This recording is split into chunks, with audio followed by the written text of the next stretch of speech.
Hi, this is Kerby Anderson. You know, each day we take on the tough issues and provide a biblical perspective to them. The topics we cover are wide-ranging: apologetics, theology, prophecy, creation and evolution, intelligent design, marriage, family, child-rearing, the millennial generation, friends and society, politics, economics, business, religious liberty, the Constitution, public policy, foreign policy, military policy, tensions in the Middle East, abortion, homosexuality, pornography, sexual ethics, media, technology, history, and America's godly heritage. We talk about anything that affects your faith, your family, or your freedom. So don't go anywhere, because Point of View starts right now.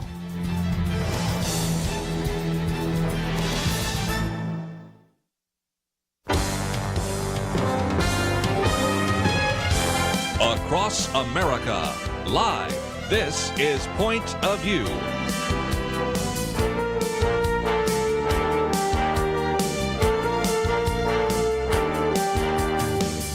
And now, Kerby Anderson. Thank you for joining me to the Thursday edition of Point of View. And obviously, we have a lot to talk about, and I'll try to give you an overview of how we will see if we can address it.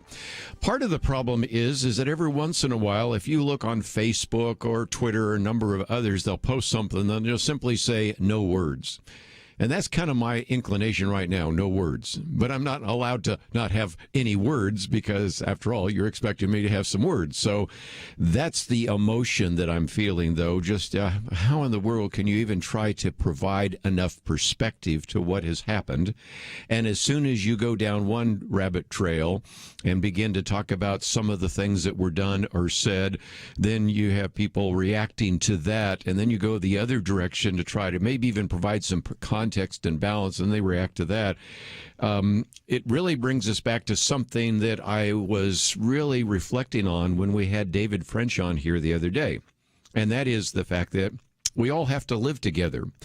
And at a time when we have such a tragedy that unfolded yesterday on Capitol Hill, the tendency, I think, for most individuals is to start finger pointing, and we have seen a lot of that. And there are a lot of fingers that can be pointed. The speech given by the president, the reaction of the individuals, the counter actions, and then just all of the labeling of individuals that are treasonous, they're involved in sedition, where one said it was part of a nihilistic death cult. I mean, the phrases that come on and on and on, and you keep thinking, we've got to live together. And it was interesting that David French and Tucker Carlson probably would not agree on very much. But yesterday I watched Tucker Carlson, which he said essentially the same thing. You know, we all live in the same world, and we're red and we're blue. We're all part of America. We're not going to have secession. We are not going to have California leave the Union. We're not going to have Texas leave the Union, although, of course, David French talked about the possibility something like that could happen and the devastation that it would have. But just the unbelievable inability right now to have at least some voices say, wait a minute, can we just calm down? What just happened is horrible, and we certainly condemn the violence and the action and all of the rest. On the other hand, can we also recognize that maybe not those rioters, but other people that protest, or even other people that have told various pollsters that they have some real questions about this election? Could we not at least acknowledge some of their questions without labeling them as nuts or conspiracy theorists and all the rest? And we're going to have to get through this because, after all, we have a future. And then when you hear what I thought was an outstanding speech that was given by Senator Ben Sasse, which we'll get to a little bit later. Just the number of Twitter comments and other things attacking him and criticizing him and all the rest. So we have a lot to cover. And before the bottom of the hour, we're going to get into Georgia. We're going to get a little bit of a report from what was happening there. And if you think the tension and the conflict was just outside of Capitol Hill, it nearly blew up inside Capitol Hill as well. And since so many of our callers and listeners during this hour are from Texas, this conflict apparently took place between Andy Harris, who is a Republican from Maryland, and Colin Allred, the Democrat right here, matter of fact, in the district where we're even broadcasting from.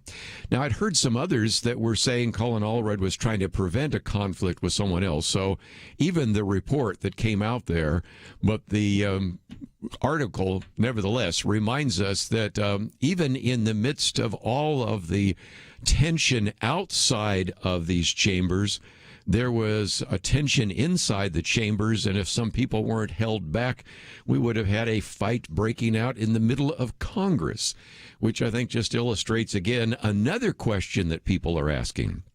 Ben Sasse, in his speech, was saying, this is not who we are. And I've heard a number of other individuals in their speeches last night say, this is not who we are.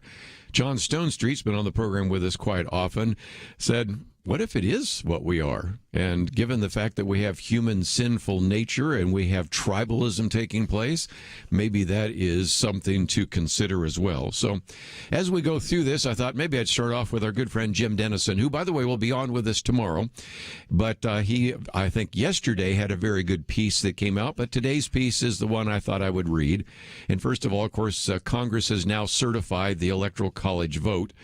But in the midst of all of the conflict, he also reminds us of at least 3 points. Point number one, violence against our capital and our electoral process must be condemned. And he gives us some great verses. Psalm 11, the soul hates the wicked and the one who loves violence. Solomon says, do not envy a man of violence and do not choose his ways. You see that in Proverbs 3. So we, of course, have all the reason in the world to condemn violence and to condemn what took place yesterday. I was struck by the fact that there are some people that have been maybe supporters, at least in the past, President Donald Trump, that believe that he has not done enough to condemn that. So we will leave that where it is. But everybody from religious leaders to political leaders on both sides of the aisles have been condemning this. And this is what happens when you have mob violence. Number two, of course, again, some of these are pretty obvious, but sometimes in this world you have to say the obvious things. The election concerns must be handled through due process. And so, again, we want to focus on justice. Amos chapter 5 is a good example of that. His third point, though, is this attack will have long-ranging consequences. It was interesting to see Rand Paul said, what happened yesterday might have an impact for a generation. I hope not, but if nothing else, won't you probably see some statement about this in every history book that any young person will read about in the year 2021? I think so. And if nothing else, he reminds us that in 1 John it talks about the sin of lawlessness and those kinds of issues that need to be addressed.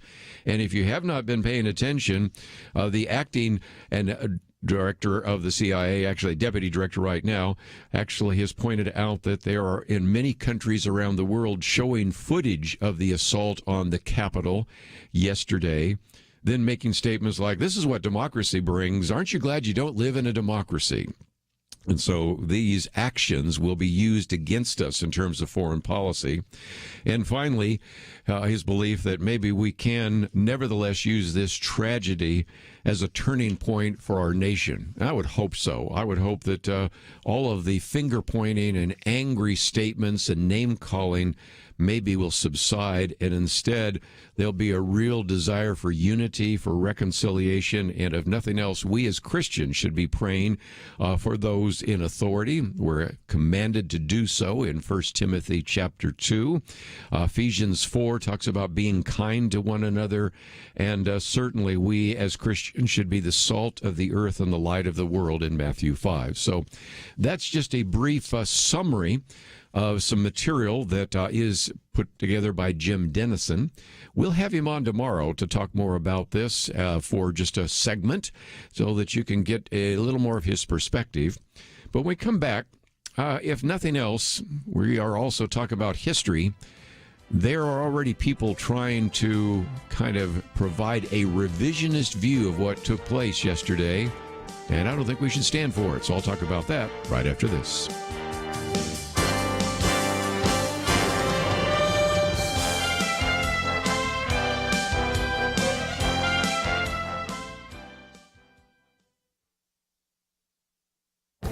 This is Viewpoints with Kerby Anderson. You know, as we're leaving the year 2020, many people were saying that they didn't want to see it again except in the rearview mirror. But the troubles of 2020 didn't stop on December 31st. They carried into this year. Reed Wilson provides us with a 2020 vision concerning the year 2020 and concluded that it is the worst year ever. The bad news obviously begins with the death of hundreds of thousands from the coronavirus, but there is so much more.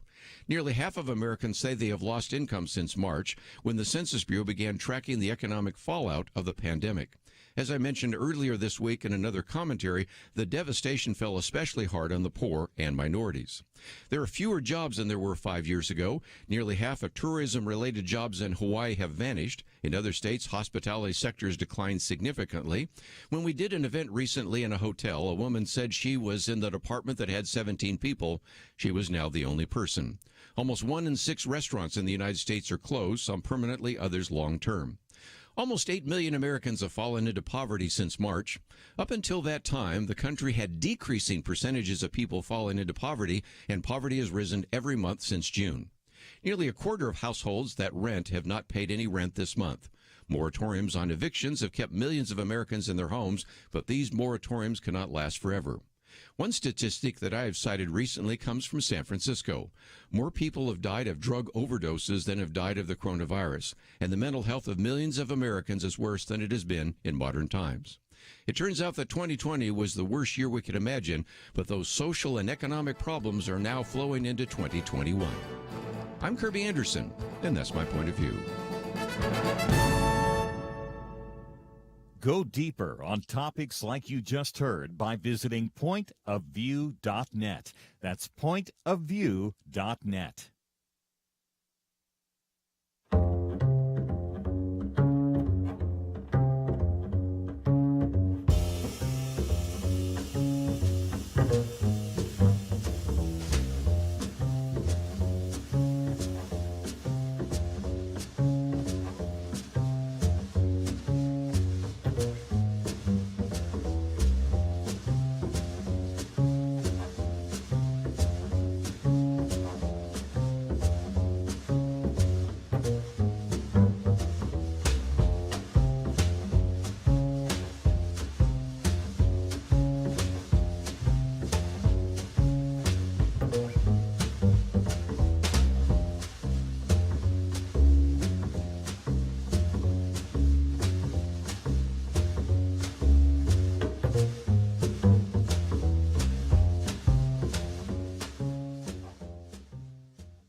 You're listening to Point of View, your listener-supported source for truth. Once again, you know, one of the things I want to try to do, and then we're going to get into the conversation about Georgia, and Buddy Pilgrim is going to join us a little bit later because we will get his report on what was happening there. So just unfortunately, we have so many things on top of each other.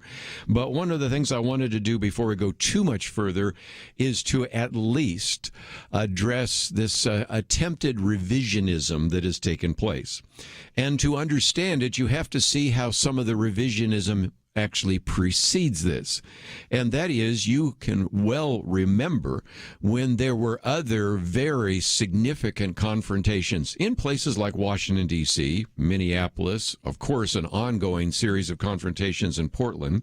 And the answer from the mainstream media was, well, these are largely peaceful protests.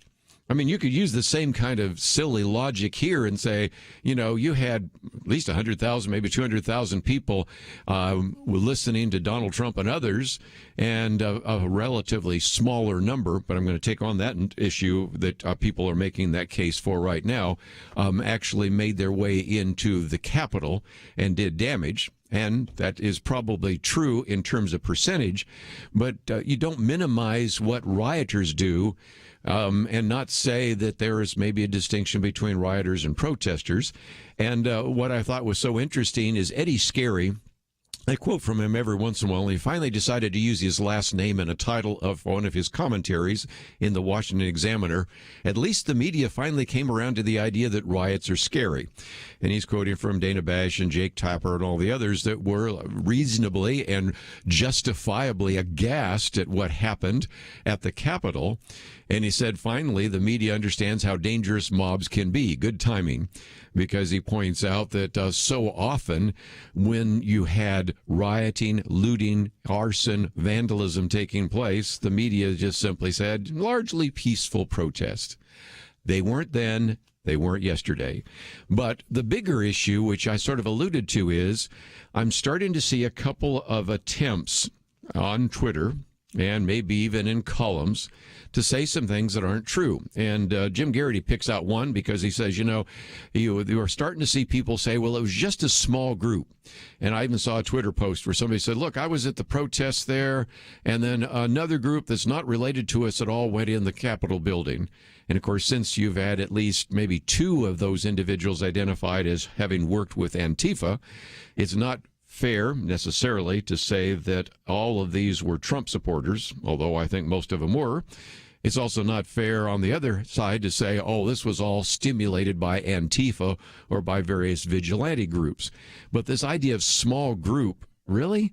I mean, if you go back and just look at the videos, the best estimates are that there were hundreds, maybe thousands if you count the ones that are outside, but certainly hundreds making their way into the rotunda, making their way into the chamber, banging on the doors, breaking windows, involved in criminal trespass.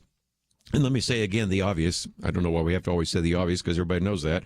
You touch a police officer, you go to jail. You break a window, you go to jail. You're breaking and entering, you go to jail. You are involved in any aspect of criminal trespass, you are going to jail, and that is certainly the case. But it does bring us up to this question. Why don't we have more protection for the U.S. Capitol? Again, I'll quote from Jim Garrett. He says, it appears that the Capitol Police were preparing for a busy day, but not DEFCON 1. Now, I recognize that there were waves and waves of protesters, something we usually have not seen. But it's not like we've never seen those before. There are, again, since I'm the old guy around the table, I remember when there were actually bombs that went off in the Capitol, and why we now go through a tremendous amount of screening to get you into the Capitol, and how there are various kinds of barriers that would prevent somebody who was a terrorist coming in. I mean, if I'm a terrorist right now, I'm going to say, if we can just get enough people to rush the Capitol Police, we can go in there and we can disrupt the government of the United States. And so maybe something needs to change there. And we actually saw what happens when a mob, and I think this is accurately a mob, or as Mitt Romney called it, an insurrection, actually was the case. And to be fair, they were overwhelmed, but it's not like they didn't know that there was going to be a rally on the Mall on Wednesday, right? Everybody know that? I mean, anybody in the listening audience not know that was going to take place, and that would certainly be the case. And so then, of course, you have individuals breaking through the doors, some of them coming to blows with the U.S. Capitol Police. And you've got to appreciate the fact that these individuals have been responsible for protecting individuals. And Representative Scalise actually has said that if it weren't for the Capitol Police that were there the day they were practicing on that baseball field, he not only was shot, but he might have died, and many others would have been killed. And so we want to once again support the thin blue line, indeed, right there at the Capitol. But nevertheless, we also have individuals that are hanging from the balcony, climbing on the various decks. Then you have some that are using, as far as we can tell, fire extinguishers. Some were using chemical irritants. Of course, you had a couple of people steal podiums. Matter of fact, that one individual that you might have seen that stole some things out of Nancy Pelosi's office is the one that left the message. What was the message? We will not back down.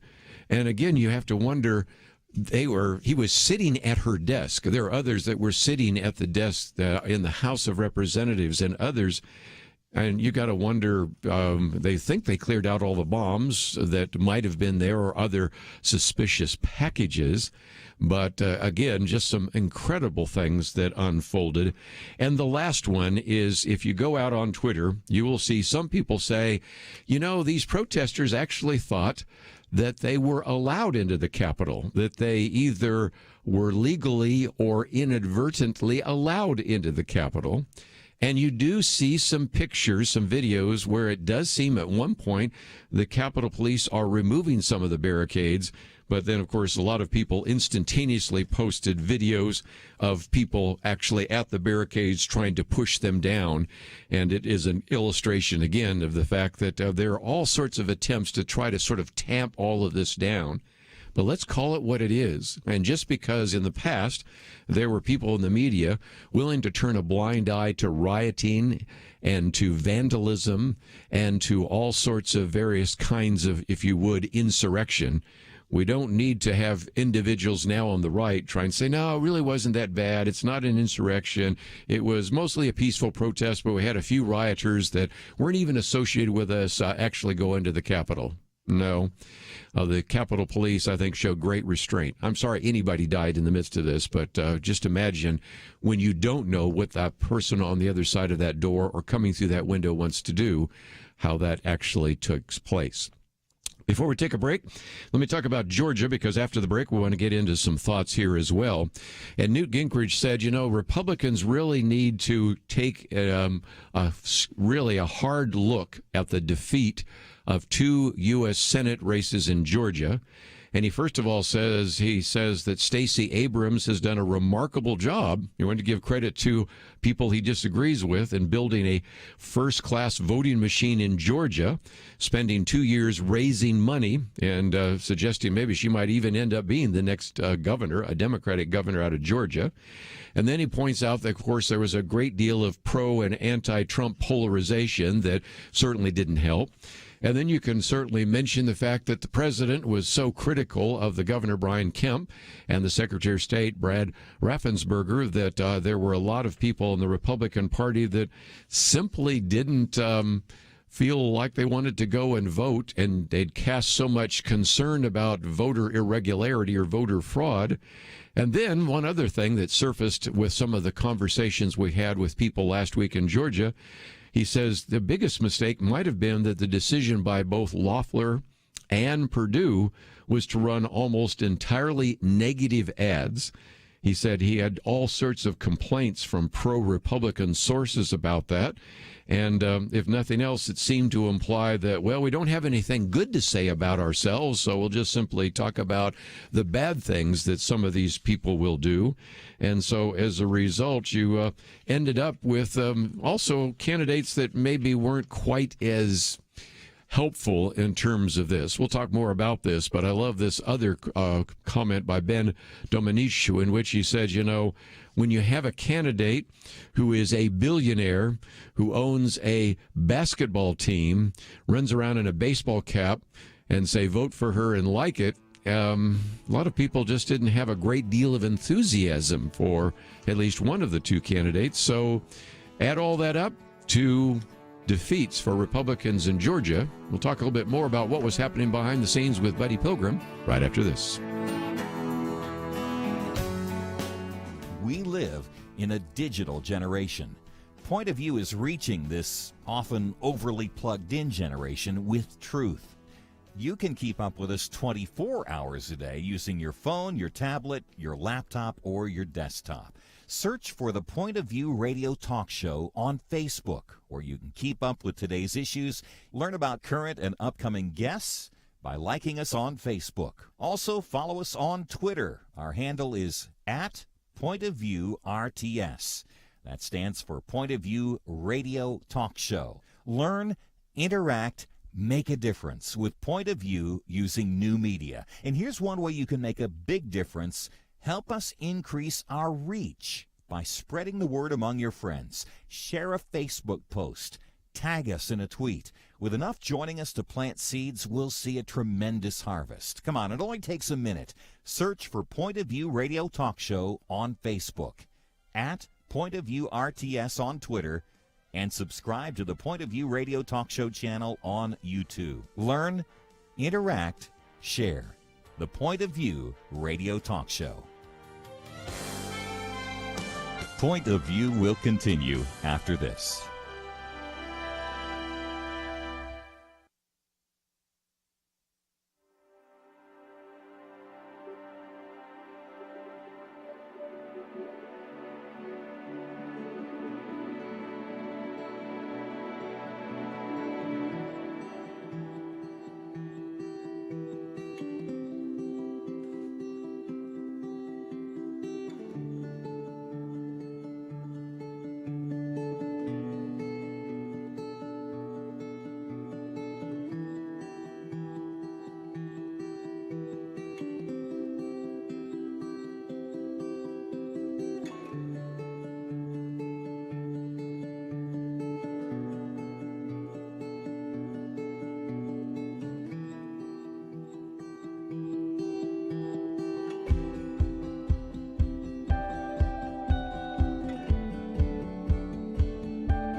are listening to Point of View. The opinions expressed on Point of View do not necessarily reflect the views of the management or staff of this station. And now, here again is Kerby Anderson. If you'd like to join our conversation, 1-800-351-1212. And we're going to try to connect up with Buddy Pilgrim, who was there in Georgia, kind of giving us an on-the-scene look at what was taking place. Let me just mention, though, my first article here is by Michael Barone, in which he says, Donald Trump turned Georgia blue. Now, again, I was trying to be fair to this article because he is pointing out a few things that the president was doing, not the least of which, of course, very critical of both the governor and the secretary of state. Also, some of the decisions which you can say either he was part of or allowed, and that was the decision not to actually move ahead with the COVID relief bill, which was going to actually increase checks from $600 to $2,000, which is exactly what President Trump wanted to do. And that, of course, then put two of these Republican senators on the defensive. He then goes on to talk about the fact that you had the phone call, which was released, which actually shows the conversation that the president was having with state officials, demanding that they find 11,780 votes that would give him the 16 electoral votes. And so you had a number of those things that probably were not helpful. And I think that's probably the safest way to say that. But even if you're convinced that Donald Trump was not the issue, I think the Newt Gingrich assessment is a very accurate one indeed. And he's really just saying, it is time for people to really start reevaluating the electoral strategies that have been used and start reevaluating what has happened in terms of some of these elections. You would hope that at least they would do so. What has been so striking to me is sometimes in the Democratic Party, they just sort of want to double down on what they've been doing before. And so in the 27 of those contested elections in the House of Representatives, Republicans won 27 out of the 27. Pretty amazing, in part because they recognize that maybe we need to do some things differently. But again, Newt Gingrich talks about a number of things that caused the defeat of the two Republicans. And one, let's not underestimate the power of fundraising. And Stacey Abrams, who lost in running for the governorship, decided that instead of going off into obscurity, use that to build a very strong base, both nationally and in the state. You, of course, have some things that are happening right now that might have muted some of the criticism, because Newt Gingrich points out that in this sort of polarized world with people that are pro-Trump and anti-Trump, many of the attacks against, say, John Ossoff and Raphael Warnock were easily almost ignored and shrugged off. And that was something that now maybe there's going to be a wake-up call for some of the various individuals that voted for them in Georgia, not realizing how radical they really were. But one other one before we get to maybe the conversation we'll have with Buddy Pilgrim, if we can make that happen, is this decision to not run negative ads. We last Friday, I believe, was when we had a call from an individual just saying, I'm just so tired of all these negative ads. And I said, well, the sad reality is the reason we see so many of these negative ads is because, unfortunately, they work. Now, they don't work to get you to vote for the other candidate. They, in many cases, get you to actually decide not to vote at all. And so I have oftentimes said that the quickest way to get rid of negative ads is to never allow them to work, never use them effectively. And in this case, there are a lot of people that are suggesting that the negative ads were a big mistake, and as a result were another reason why you had the Purdue campaign and the Loeffler campaign lose. I hope so, if for no other reason than the next time a candidate actually is being encouraged by various officials, a lot of these campaign consultants arguing that you need to have negative ads. I would hope that they would be able to turn to some of these campaign consultants and say, oh, you mean like what didn't work in Georgia? That might indeed have been the case. And, of course, one of the other ones I mentioned real quickly, this comes from another article by Ben Domenech, is that really the Washington establishment was somewhat involved in this because Mitch McConnell denied a vote on the stimulus checks and at the same time maybe didn't come and try to support the two candidates very much. And so a lot of the grassroots Republicans, not only just from Georgia, but I mean all sorts of people here from the state of Texas that went over there as well. They knocked on lots of doors. But what we have found is just because you had lots of touches with people, phone calls, knocking on doors and all the rest, doesn't necessarily cause people to go out and vote. And as Ben points out here, candidates matter, and you just can't roll out a billionaire basketball team owner in a baseball cap and say, vote for her and like it. For the door knockers, a repeated experience in Georgia was talking to voters who view these two candidates purely as vehicles to stand against the Biden-Harris agenda. And I think, as we've talked about in this program, there were a lot of people that oftentimes simply said, here's what happens if they lose. Well, we now know what that's the case, but a wooden presence, maybe even don't vote for the other person, vote for me, isn't enough to generate the kind of enthusiasm necessary to win a senatorial election. And I think, if nothing else, just illustrates again some of the disaster that unfolded there in Georgia. If we can connect up with Buddy Pilgrim, we'll do so. But let me just mention also that since we today are talking about a lot of these issues before the United States Congress, a very good piece that came out by Van Taylor explaining why he, along with many of his other colleagues, simply decided to confirm the Electoral College vote simply because he felt that the Constitution did not give him nor the vice president the freedom and the latitude to reject some of those electors. And so he talks about the fact that if anything, he was concerned that if indeed we did overturn those, which did not happen, he said then Congress would be essentially establishing kind of what he calls a veto power over the state's electoral votes, and that would affect the process to elect our president and almost in a sense turn Congress, he said, into sort of an ad hoc parliamentary hybrid, which I hadn't really thought about.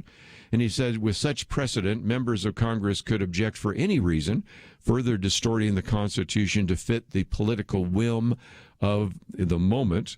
And it is a good example, as I've pointed out before, of be careful what you implement, because later people that disagree with you, maybe in the other party, will take what you've done and use it against you. And so he certainly recognized that concern. He also, of course, was very willing to acknowledge that we do have some electoral issues that need to be addressed. And when we come back from the break, I do want to spend some time providing what I think are some solutions to that. But again, I guess maybe I'm naive enough to believe that people are looking for solutions. We sort of learned our lesson after the death of George Floyd, because for days after that, we began to do interviews and began to put ideas on the table of how to address problems with the police department. And it began to be very clear that people really weren't looking for problems to solve, police actions to provide accountability. The issue was simply to try to use that in a way to advance an agenda. I suspect that there will be some interest, but we'll have to see how much interest will be in trying to actually establish a commission to evaluate the last election, or even to pass Senator Tim Scott's election integrity bill. But if nothing else, I'll go through the process of saying, if nothing else, what indeed could we do, given the fact that anywhere from almost half to a third, depending on which poll you look at, of Americans are convinced that this election was not on the up and up, at least in certain states. So what can we do, first of all, to discover any difficulties, any problems? And second of all, what can we do before the next election, which I hate to admit it, this time next year, you're already going to be heading into a primary for all sorts of congressional seats and for 33 U.S. Senate seats, not to mention governor's races and state legislative races and all the rest. So even for those of you that say the elections come a little too fast, yes, indeed they do. And certainly we're going to start seeing some people very quickly talking about running for office. And it's hard to believe, but when the year is 2022, just a year from now, we'll start having some primaries, and then we'll have another election in November of 2022. And so if we don't get it right, and we certainly didn't seem to get it right this time, let's see if we can get it right in the future. So I'm going to give you some possible solutions that are being put forward, and then we'll go to our national hour to talk about some of these issues on a national basis. All that coming up right after this.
Now, back to Point of View, your listener-supported source for truth. Time for a few more minutes. What do we do about the concerns that have been raised by many individuals?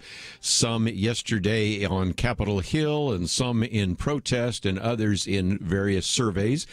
Yesterday, I think we posted a very good piece that reminds us that if you look at the Rasmussen poll, 47% of voters believe that the election was influenced by voter fraud.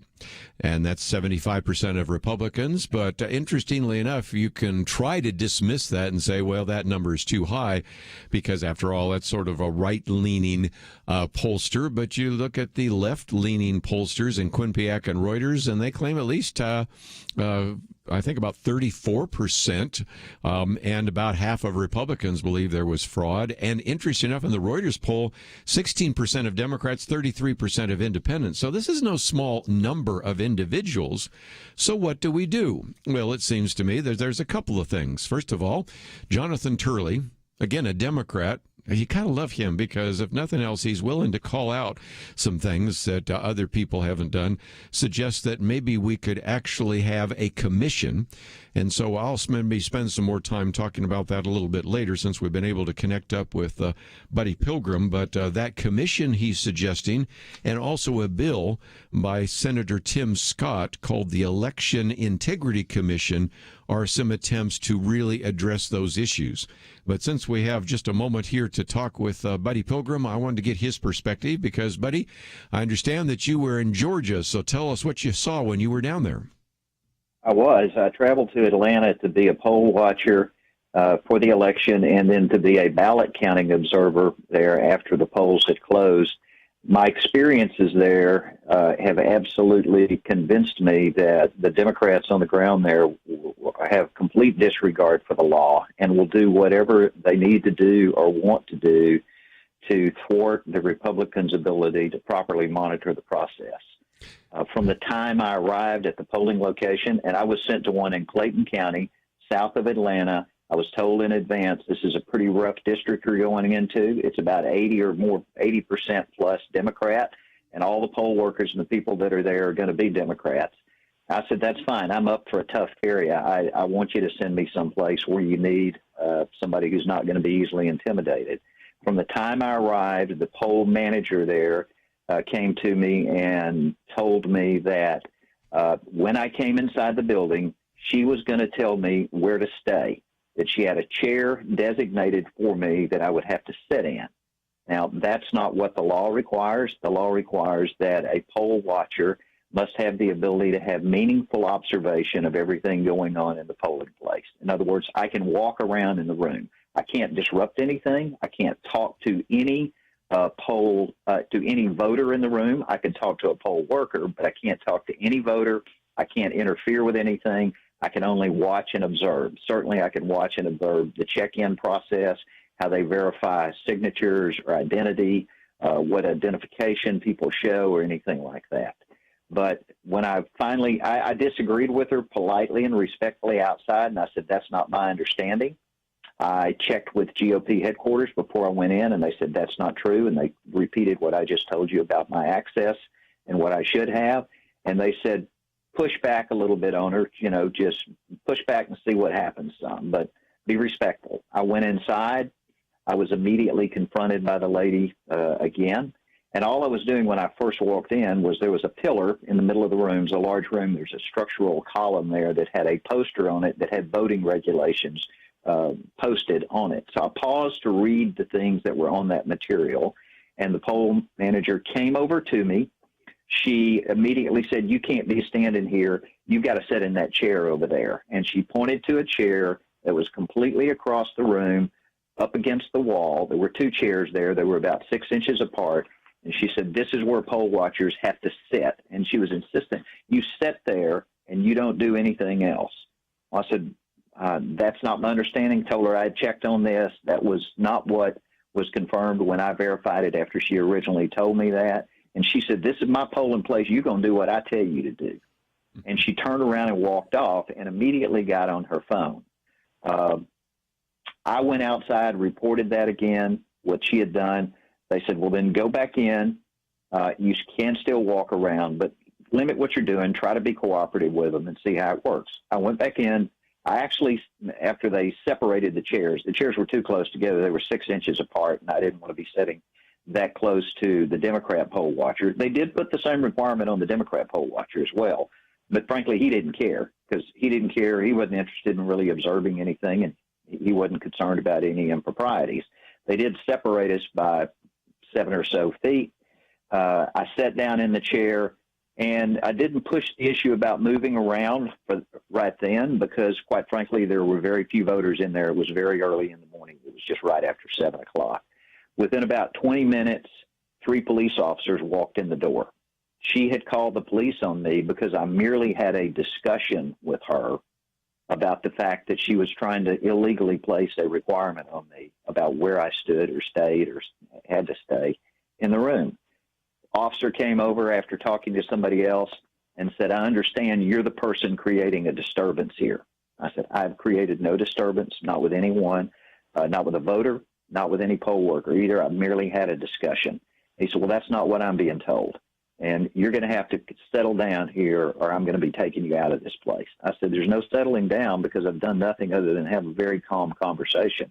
If there's anybody creating a disturbance, frankly, it's the poll manager and the reaction that she's had. And I told him what the law says, what the attorneys had told me at GOP headquarters.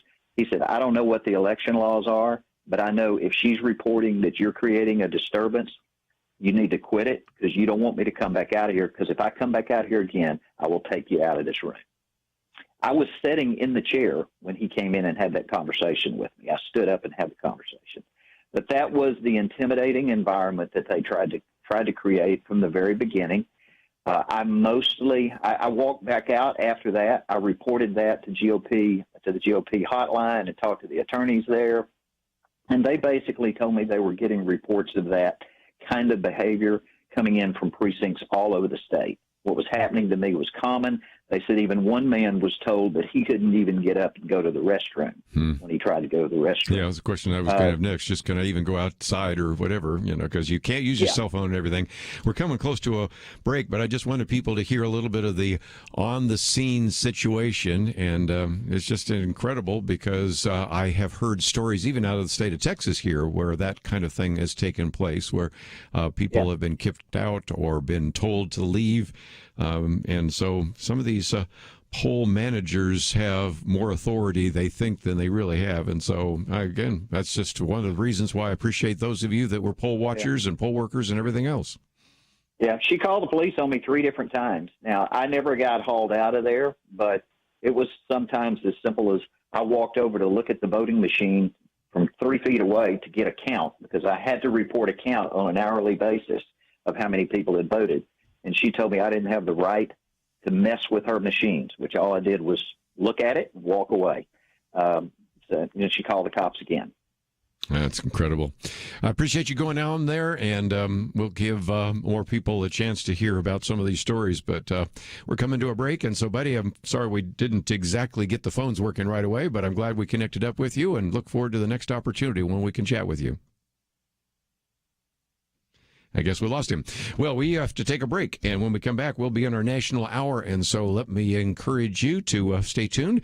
We will be a little bit later talking with Nelson Searcy about the generosity secret, and also Charles Mizrahi about American innovation and the idea of capitalism and much more. But first, we'll get back into all the things that have transpired over the last couple of days. That would be the Georgia election, which we've just been talking about, as well, of course, as the certification of the Electoral College vote and some of the controversy surrounding that yesterday. All that coming up right after this.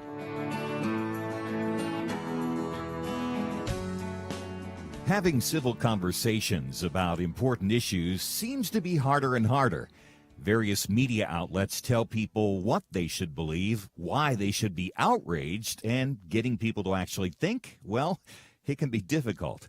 Whether it's the gospel, tax issues, social policy, or just about anything else, you need to have solid information and clear thinking to address the hard issues. You need God's truth applied.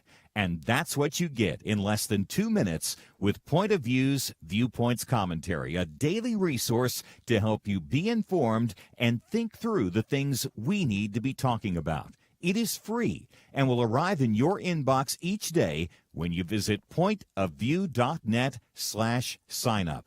Sometimes we know we should say something, but we're silent because we're not quite sure what to say.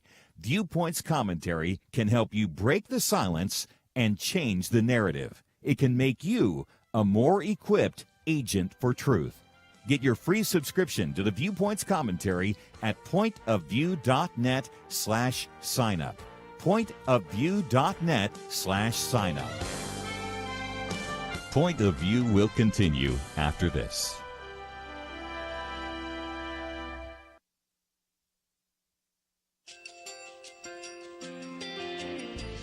I just want to thank you so much for all the wonderful programming you have. You're just absolutely fantastic. I recently started listening to Point of View, and I really found it interesting because of the different subjects you cover. Thank you for that. I really appreciate everything that you do in keeping us informed. Thank you, Kerby, for everything that you have been doing. I appreciate all the work that you're doing, advocating for the Word of God. Thank you so much.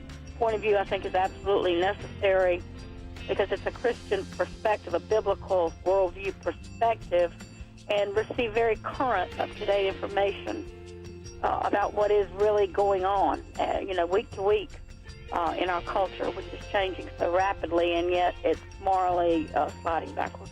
Yeah, I'm just, first of all, I thank you guys. Y'all's program is wonderful, and enjoy it every day. I learn so much every time I listen to it. Point of View Radio Talk Show.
Hi, this is Kerby Anderson. You know, each day we take on the tough issues and provide a biblical perspective to them. The topics we cover are wide-ranging.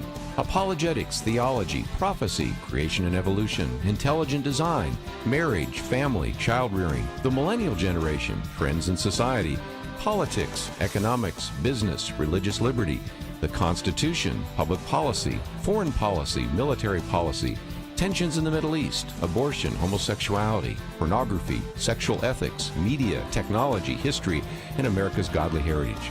We talk about anything that affects your faith, your family, or your freedom. So don't go anywhere, because Point of View starts right now.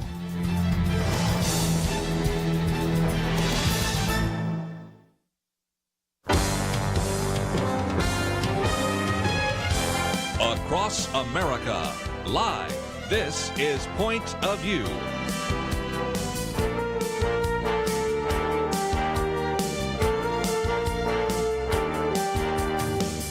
And now, Kerby Anderson. Thank you for joining me. It is the Thursday edition here of Point of View, and as of last night at 3:41 a.m. Eastern Time, Vice President Mike Pence actually confirmed that Joe Biden would be the 46th President of the United States, certifying the Electoral College vote. And in the past, that was sort of perfunctory, routine. It was anything but yesterday. And so that's why I wanted to get your comments, 1-800-351-1212, because, of course, we've had the assault and the attempt to disrupt everything on Capitol Hill yesterday. And, of course, the repercussions of that have been immense and will be for some time.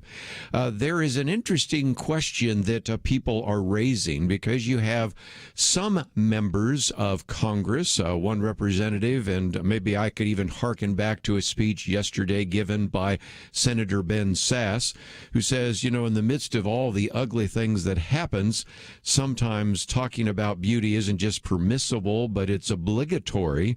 And why talk about beauty after the ugliness of today? He says, because our kids need to know this isn't what America is. I don't want to tell Americans that come after us that the republic is broken, that it is just a banana republic, that our institutions can't be trusted. And he says, I don't think we want to tell our kids that America's best days are behind us, because it's not true. So he and many other members of Congress have been saying, well, what happened yesterday, the assault on the Capitol, the turmoil that was there, that's not like us. That's not what America is. Well, if I could quote from somebody else I've also had on the program, John Stonestreet, his Breakpoint commentary today asked a very good question. What if what we saw yesterday at the Capitol is us?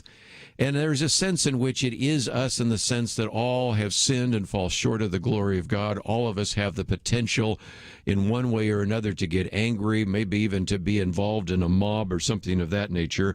But at the same time, let us hope that we can focus on the better angels of our behavior, to paraphrase a phrase from the past. And yet, even while there was conflict outside, eventually, when order was once again resumed, tensions got so great in that chamber that at least one representative from Maryland and a representative from Texas nearly got into a fist fight on the floor of Congress. So at a time when we probably need more civility and we need more graciousness and more people trying to calm things down, we instead have all sorts of finger pointing today. If you've gone out on Twitter, matter of fact, even some of the comments being made about the attempt by Senator Ben Sasse to maybe calm things down a little bit and remind us of what priorities are, just being ridiculed and all of the rest, it just illustrates again some key points that we need to make. And one of those points I thought I might summarize quickly comes from our friend Jim Dennison, who, by the way, will be on the program with us tomorrow, in which he says, first of all, the obvious, and as a matter of fact, most of these are obvious, but in a world with so much turmoil, sometimes you just need to say the obvious things, and that is violence against the Capitol and against the electoral process, of course, need to be condemned. Psalm 11 talks about the fact that the soul hates the wicked and the one who loves violence. Think of what Solomon said in the Proverbs, that do not envy a man of violence, do not choose any of his ways. And so what we have seen on television, what we've seen on the internet, certainly needs to be condemned. This has been an assault on our capital, has been an assault on our nation, and the rest. Number two, he also says that the election process should be handled with due process. And the bottom line is, as certainly we've wanted to point out on this program more than a few times, there are a few people, not just a few people, but it could be as large as 47%, according to the Rasmussen poll, and as low as maybe 35%, according to, for example, some of the other polls, of people who say, I think there was fraud in this election, and the real need to address that issue, which I'll talk about in just a minute. Then he points out, number three, that the attack will have long-range consequences. This is kind of what, the scriptures talk about, the sin of lawlessness. The acting and deputy director of CIA is pointing out that right now there are other countries showing the footage of the assault on the Capitol last night, telling their people, this is what democracy brings. Aren't you glad that we don't have a democracy? This is what the United States is trying to bring you when it spreads democracy. And I think more and more we've just lost the opportunity to even be election observers in other countries. I mean, for years, under the former president, Jimmy Carter, and many other individuals, Jim Baker and all sorts of people have gone to other countries showing them how to do a free and fair election. And when you have anywhere from a third to almost a half of the country not sure that this has been a free and fair election, even though it's been said by various leaders in the Democratic Party, some leaders in the Republican Party, by the media, I think you've lost your moral high ground to even provide that. And then finally, he points out that maybe God can redeem this tragedy as a turning point. And it kind of brings us to, well, what can we do if we really want to address some of those issues? And I was struck by the fact that Jonathan Turley, who is a professor at George Washington University, a law professor, a Democrat, who many times has really said things that I would want other Democrats to say. He says in his latest poll, I guess it was his website said this, I do believe that the real commission, that would be a no-holds-bar commission investigating election irregularities, is warranted. He says, indeed, the violence yesterday only further shows the deep divisions in our country over these lingering questions, and there must be commitment to a real commission. He says this was an unprecedented election in the reliance on mail-in voting, the use of new voting systems and procedures. We really need to have a review about how that worked down to the smallest precincts and hamlets. In most of the cases, he says, that even challenged the election were not decided on the merits. Instead, indeed, it seems they weren't even being allowed for discovery. Instead, they were largely dismissed on jurisdictional and standing groups or under what's called laches doctrine because they were too late. And these allegations need to be conclusively proven or disproven in the interest of the country. And one other thing I might just mention is Senator Tim Scott in South Carolina had a bill which was to establish an election integrity commission that would also study the merits and administration of the election. But given the fact that now that bill would have to be considered by a Democratic Senate and a Democratic House, I'm not so sure where that takes us. But nevertheless, this is an attempt to try to say, if indeed we are seeing conflict, if we indeed are seeing people having hesitation, it certainly seems to me that we should spend some time doing an investigation. A little bit later in the next hour, we'll get into some of the articles I've posted about why Georgia apparently turned blue. This very important piece by Michael Barone. Also, a couple of others. Democratic leaders now calling for the immediate removal from the president, according to the 25th Amendment, or the impeachment thereof, and so many other topics that we will get to a little bit later. But perhaps you want to move on from all of the turmoil of yesterday, so I thought we would take some time to do that. But a little bit later, we'll get back into some of that and give you a chance to ask a question, make a comment, and weigh in with your opinion and point of view. We'll be right back.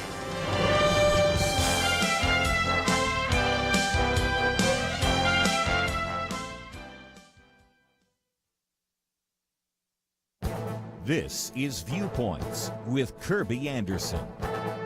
You know, as we're leaving the year 2020, many people were saying that they didn't want to see it again except in the rearview mirror. But the troubles of 2020 didn't stop on December 31st. They carried into this year. Reed Wilson provides us with a 2020 vision concerning the year 2020 and concluded that it is the worst year ever.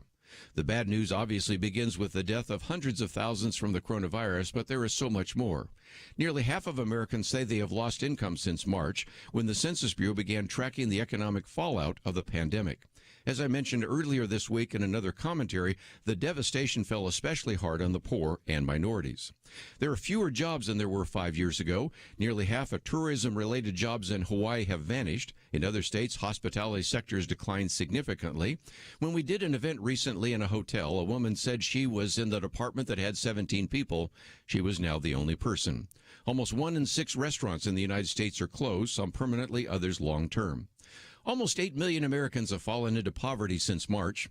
Up until that time, the country had decreasing percentages of people falling into poverty, and poverty has risen every month since June. Nearly a quarter of households that rent have not paid any rent this month. Moratoriums on evictions have kept millions of Americans in their homes, but these moratoriums cannot last forever. One statistic that I have cited recently comes from San Francisco. More people have died of drug overdoses than have died of the coronavirus, and the mental health of millions of Americans is worse than it has been in modern times. It turns out that 2020 was the worst year we could imagine, but those social and economic problems are now flowing into 2021. I'm Kerby Anderson, and that's my point of view. Go deeper on topics like you just heard by visiting pointofview.net. That's pointofview.net.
You're listening to Point of View, your listener-supported source for truth. Once again, one of the things we're going to talk about now is money, and the reason for that is because of all the things that have transpired in the last few months with the pandemic and the lockdowns. My commentary earlier in the week was talking about such issues as what was happening in terms of the service industry, and the president of the National Low Income Housing Coalition said that a majority, up to the 17 million households at risk of losing their homes this winter, are people of color. Minorities and poor were very definitely affected by the wiping out of the service industry, the hospitality industry. My commentary today talks about the fact that the Census Bureau has estimated that nearly half of Americans say they have lost income since March, when they started evaluating that. Half of the tourism-related jobs in Hawaii, of course, have vanished, and that's affected people in so many different areas. 8 million more Americans have fallen into poverty. Nearly a quarter of households that rent have not paid their rent this month. And then, of course, just think about debt. I'm holding up right now my booklet on debt that we made available. I mean, $1 trillion in credit card debt, $1.5 trillion in student loan debt, probably $1 trillion in auto loan debt, and we can go down the list for some time. So we thought that it would be helpful to focus on this. And next week, just as a program note, let me mention that we'll also have Chuck Bentley with us with Crown Financial talking about these issues again. This seems to be one of the biggest issues that many of you as listeners are addressing. So this new book, The Generosity Secret, How to Get Out of Debt and Find Financial Freedom. One of the authors is Nelson Searcy, who actually is the founding and lead pastor of the Journey Church. He is also the author of a previous book, The Generosity Ladder, and that one is one that we can maybe reference as well. And he is author of more than about 75 different church growth resources, is the founder of churchleaderinsights.com and the Renegade Pastors Network. So, Nelson, thank you for joining us today here on Point of View. Kerby, it's great to be with you on this tough day. I always appreciate the finesse with which you manage difficult days like today. And I appreciate the opportunity to be with you, and thanks for having me on the show. And again, the conflict will continue, and we will probably talk a lot about that later in the next hour, and certainly tomorrow when we have our weekend edition, we're going to have a roundtable and get into it in a lot more detail. But I also recognize, Nelson, there are just a fair number of individuals that, as much as they're disturbed about what they saw on Capitol Hill, are also looking at their credit card statements, they're looking at their bank statements, they're looking at their checking account, and they're recognizing that this has not been a good year. And my commentary today is called, Is This the Worst Year? And the answer is, maybe it is. And if nothing else, when you first started writing this book, you probably weren't anticipating that you would be writing it in a time in which people are facing such an incredible amount of crisis. But your book was relevant before. It's even more relevant now, isn't it? That's right. That was really a God thing. As you know, when you write through a traditional publisher, you're often writing 2 to 3 years in advance on the topic that you want to come out. And we knew we wanted this book to come out at the top of the year because that is the time that people think about finances. It's often a time that they're managing debt, particularly the debt maybe from the previous holiday season and things of that nature. So we had the book timed to come out at the beginning of this year. And, of course, having no idea at the time that 2020 was going to be what you called possibly the worst year ever. But God is in charge, and God has so far blessed the book. And I think if there's anything that maybe is good in this pandemic is that it has reminded us that we can't take our personal finances and we can't allow those to go unmanaged. We have to give more attention to our personal finances than maybe we've had to in previous years. And you referenced all of the debt numbers in the setup about the $1.5 trillion in student loan debt, which is just one of the huge changes that has happened over the last decade as student loan debt, college debt, education debt has overtaken unsecured credit card debt. And what's happened over the last decade is we've had such a casual relationship with our money, and we haven't really paid attention to it like we needed to. And then when this pandemic came, those who had been casual in managing their money really faced some difficult decisions and some really difficult times, whereas maybe others who had given closer attention to their finances and they had perhaps used your brochure that you have on debt or other resources that, like your guest next week from Crown or some of the ones that I've written, if they've used those and maybe they were on more solid ground financially, it didn't sting quite as bad this year. So it's taught us that we can't take our finances for granted. We have to give a focus to our finances. I might just mention, too, that I've got a commentary coming out next week on student loan debt because you have the incoming administration want to forgive those debts, and there's some really good questions to ask. So we'll talk about the political implications of that next week. But the book really breaks down into 4 sections: the heart of the matter, breaking free from debt for good, living and giving differently, which gets us into how to begin to readjust our priorities and the whole issue of the generosity secret, and then peace, influence, and eternal impact. Let's, if we can, focus on the heart of the matter. And the first issue is you just have to make a decision.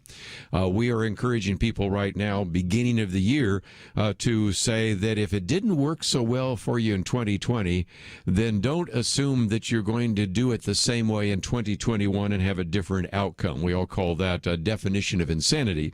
So first of all, you have to figure out where to start. So help us out, Nelson, for just a minute. Where do we start? Yeah, well, that's fantastic. I love that definition of insanity. And that's how so many of us manage our account. If we somehow eked through last year, then we just keep doing what we did this year, and we hope to eke through again. All the time, our debt is increasing and our stress is increasing.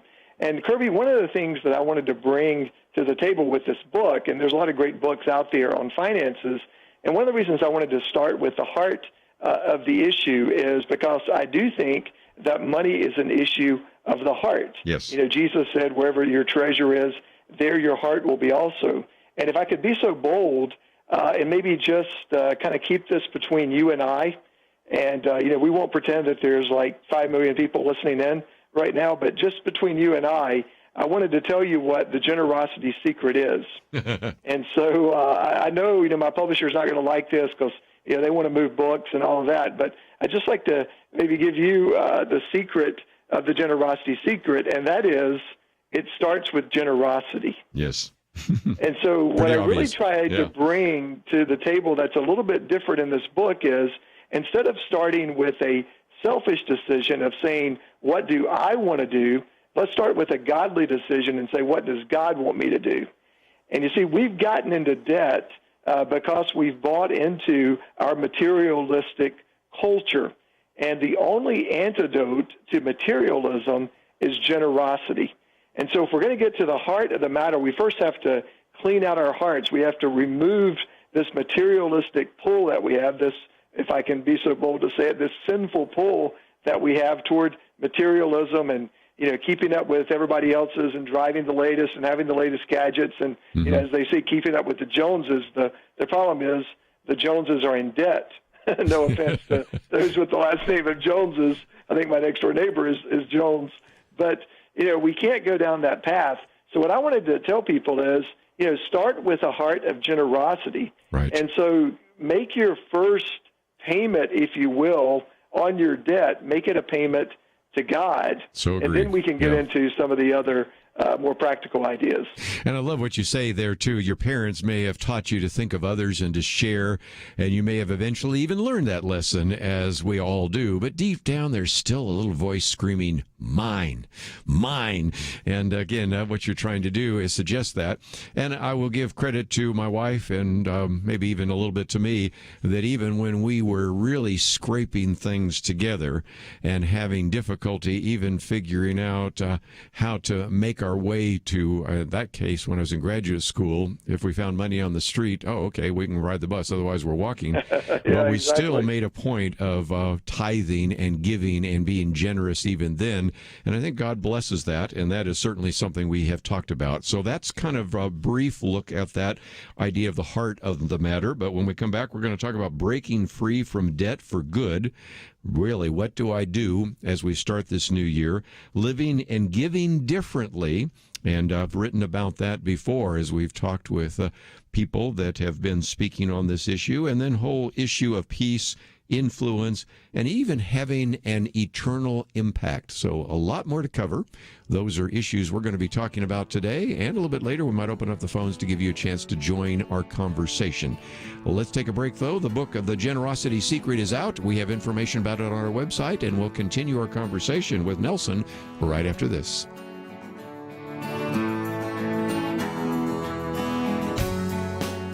We live in a digital generation.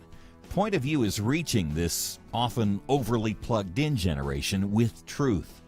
You can keep up with us 24 hours a day using your phone, your tablet, your laptop, or your desktop. Search for the Point of View Radio Talk Show on Facebook, where you can keep up with today's issues, learn about current and upcoming guests by liking us on Facebook. Also, follow us on Twitter. Our handle is @PointOfViewRTS. That stands for Point of View Radio Talk Show. Learn, interact, make a difference with Point of View using new media. And here's one way you can make a big difference. Help us increase our reach by spreading the word among your friends. Share a Facebook post. Tag us in a tweet. With enough joining us to plant seeds, we'll see a tremendous harvest. Come on, it only takes a minute. Search for Point of View Radio Talk Show on Facebook, @PointOfViewRTS on Twitter, and subscribe to the Point of View Radio Talk Show channel on YouTube. Learn, interact, share. The Point of View Radio Talk Show. Point of View will continue after this.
You are listening to Point of View. The opinions expressed on Point of View do not necessarily reflect the views of the management or staff of this station. And now, here again is Kerby Anderson. Continue our conversation about the generosity secret. It is published by our good friends at Baker, and you should be able to find it in your local bookstore. 215 pages. If you can't, we have information about that, so you can get it both in paperback and Kindle. And Nelson, just before we go on, I think some people are saying, okay, this might be a good book just to help me get out of debt, or to maybe manage my finances, or maybe to challenge me to think a little bit more about generosity.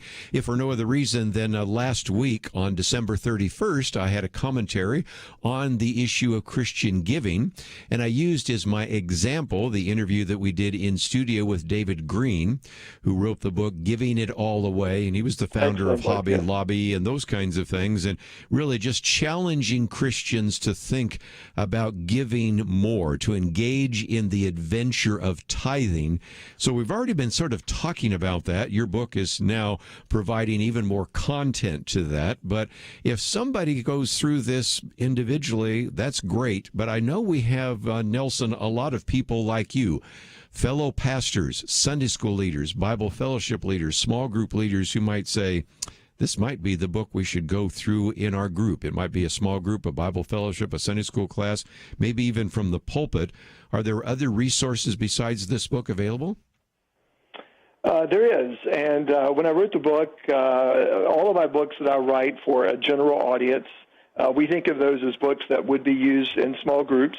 So when you get the book, there is a website that goes along with the book, and you can log in there. There's a lot of different resources and some helpful materials for those who want to use it as a small group. I know of about approximately 300 churches that I've heard from that are doing it right now, including the church that I pastor. We're doing online groups, and believe it or not, Kerby, we've had record sign-ups for our groups when we made the move to online. Maybe that's something that's going to continue even after the pandemic ends. I feel certain that it will.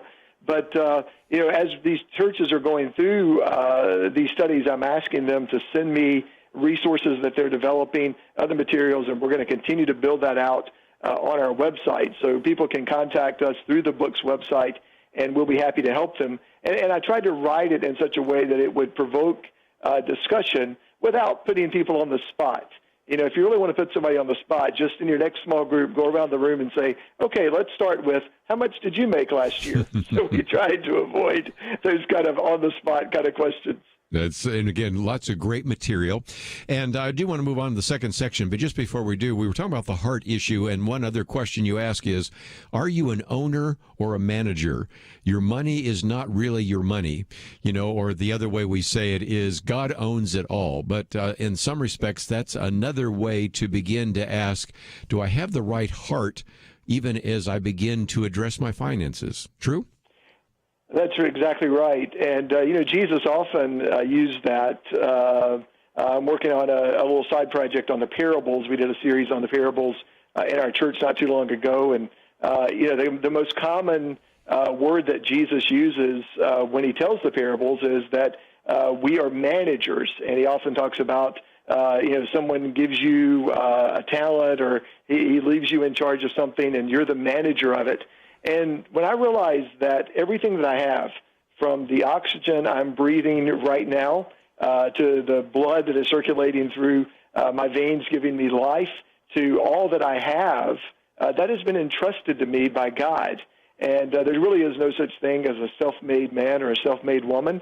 God has blessed us with this. And when we have the right attitude and we realize God has given this and he's entrusted us to it, that changes the way that we think about money. And it goes to your point earlier, where we move from saying mine, which is kind of the selfish approach, to saying yours, or to use the visual analogy I use in the book, we move from closed fist living, where I grasp and hold on to everything that I own, to open-handed living, and we say, God, this is yours. I want to follow your instruction manual. I want to follow your instruction book.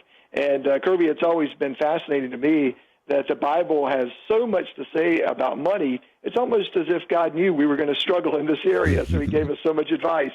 And again, Chapter 5 is on open in your hand, and since you've already mentioned that, I thought we'd move on, because a lot of people don't know where to start. And you have, in Chapter 6, 3 very important, matter of fact, you call them the most important financial decisions you can make.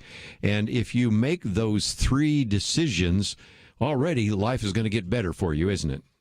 That's right. And the way I set this up is, if you're out of debt, you can skip sort of the first section if you're reading this individually. And, there are a good number of people that are living debt-free. I mean, you mentioned your testimony. I share my testimony in the book, and certainly there's a lot in this book. I didn't want this book to just be about getting out of debt, but it is so prevalent, I did spend about the first third of the book trying to lay it out. And really, if I could, there is a decision that kind of precedes these 3 decisions. So let me just give you the 4 decisions, including the 3 you mentioned, plus the one that I have. I'll run through them really quickly, and then if there's one you want to go a little deeper on that you feel might be most helpful to your listeners, I'll be happy to say more. The first decision is the decision to give to God. And I would say to anyone right now who wants to get out of debt in 2021, this Sunday, give an offering to your church. Now, eventually, I'd like for you to get to the tithe and get you on that plan, and I'll talk about that later in the book. But just this Sunday, whether your church is meeting online or you're meeting in person, whatever you can give. I suggest $50 early in the book, but if that's too much of a stretch for you, 50 cents, $5, whatever it might be. But number one is give to God to start breaking that pattern of materialism. And then decision number 2, picking up on what you're referring to, Kerby, is make the decision to get out of debt. If you think about it, everything in life that you've ever done that has significance started with a decision to get married, a decision to buy a home, a decision to choose a particular career path. And so getting out of debt is one of the most significant decisions that you can make. But here's why giving comes first. Because when you give, you move all of the power of God to your side of the equation to now help you get out of debt. And the reason you failed to get out of debt in the past is because you didn't have God's power. But when you give and eventually move up to the tithing level, you now get God's power behind that decision, and that's going to accelerate your process.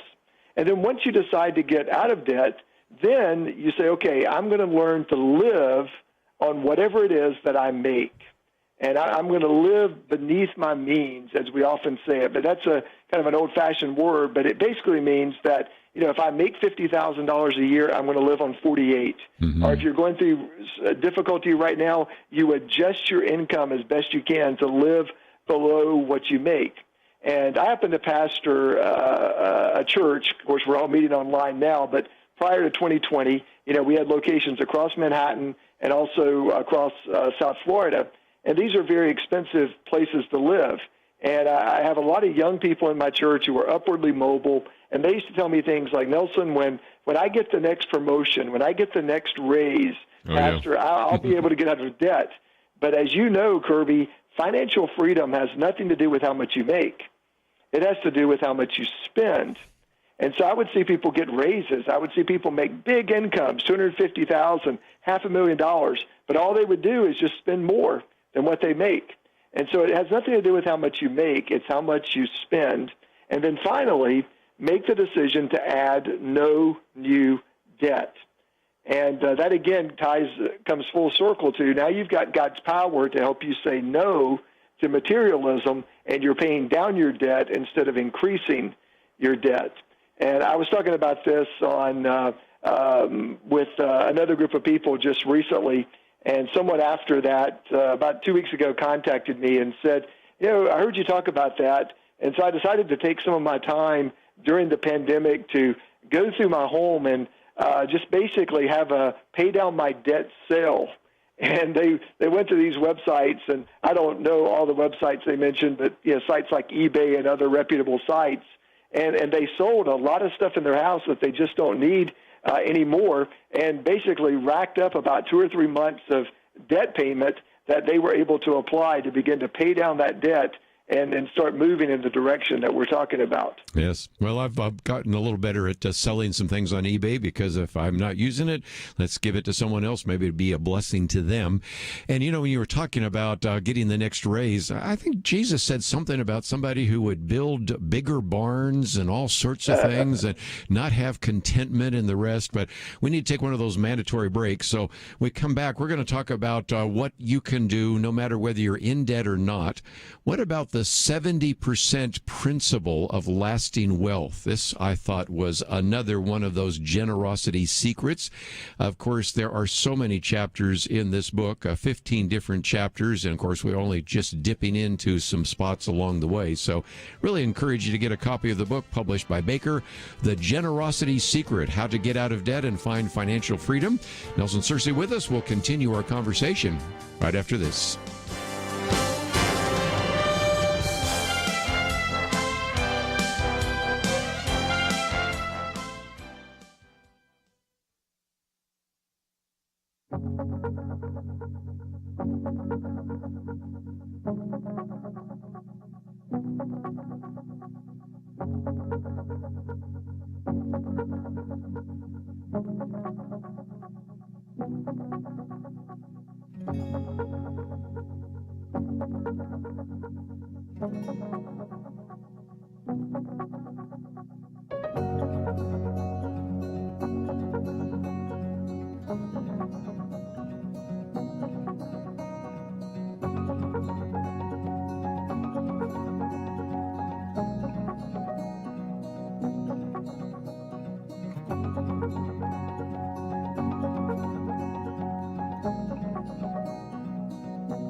Now, back to Point of View, your listener-supported source for truth. Continue our conversation for a few more minutes as we talk about the generosity secret, how to get out of debt and find financial freedom. Nelson Searcy with us, and I might just mention, you've probably seen other books like The Millionaire's Secret and all the rest, and it seems to me, Nelson, that one chapter really needs to be remembered, and oftentimes I suspect when you speak, you might even say, if there's one thing you can remember, this may be one of those, and that is what is called the 70% principle of lasting wealth. That is telling your money where to go rather than wondering where it went. And of course, that gets into the issue of a budget, but it also means that you have to be intentional. So explain, if you can, the 70% principle and how we apply 10%, 10%, 10% in a way that will assure us of being in a situation in which we can honor God with our finances. Well, that is one of my favorite things to teach, that you tell people you need to tell your money where to go. And a lot of people do wonder where it went because they don't have a plan. And what I like about the 70, 10, 10, 10, 10 principle, did I get all the 10s in there? Yep. And what I like about that principle is it is in a way an attempt to try to budget your money. But budget has become such a bad word. Somehow or another, people don't like budgets. I'm not good at budgeting. And, we've got all this great software now that makes it so easy to do a budget, but people still have difficulty with that. So I like to help people think about giving goals and having goals for your money. And people like to set goals. We like to achieve goals. We like to wear Fitbits and things like that. So the first 10% is really what you do with the first 10% of what you earn is the most important. And so in the 70, 10, 10, 10 idea, the first 10% goes back to God, and that's called the tithe.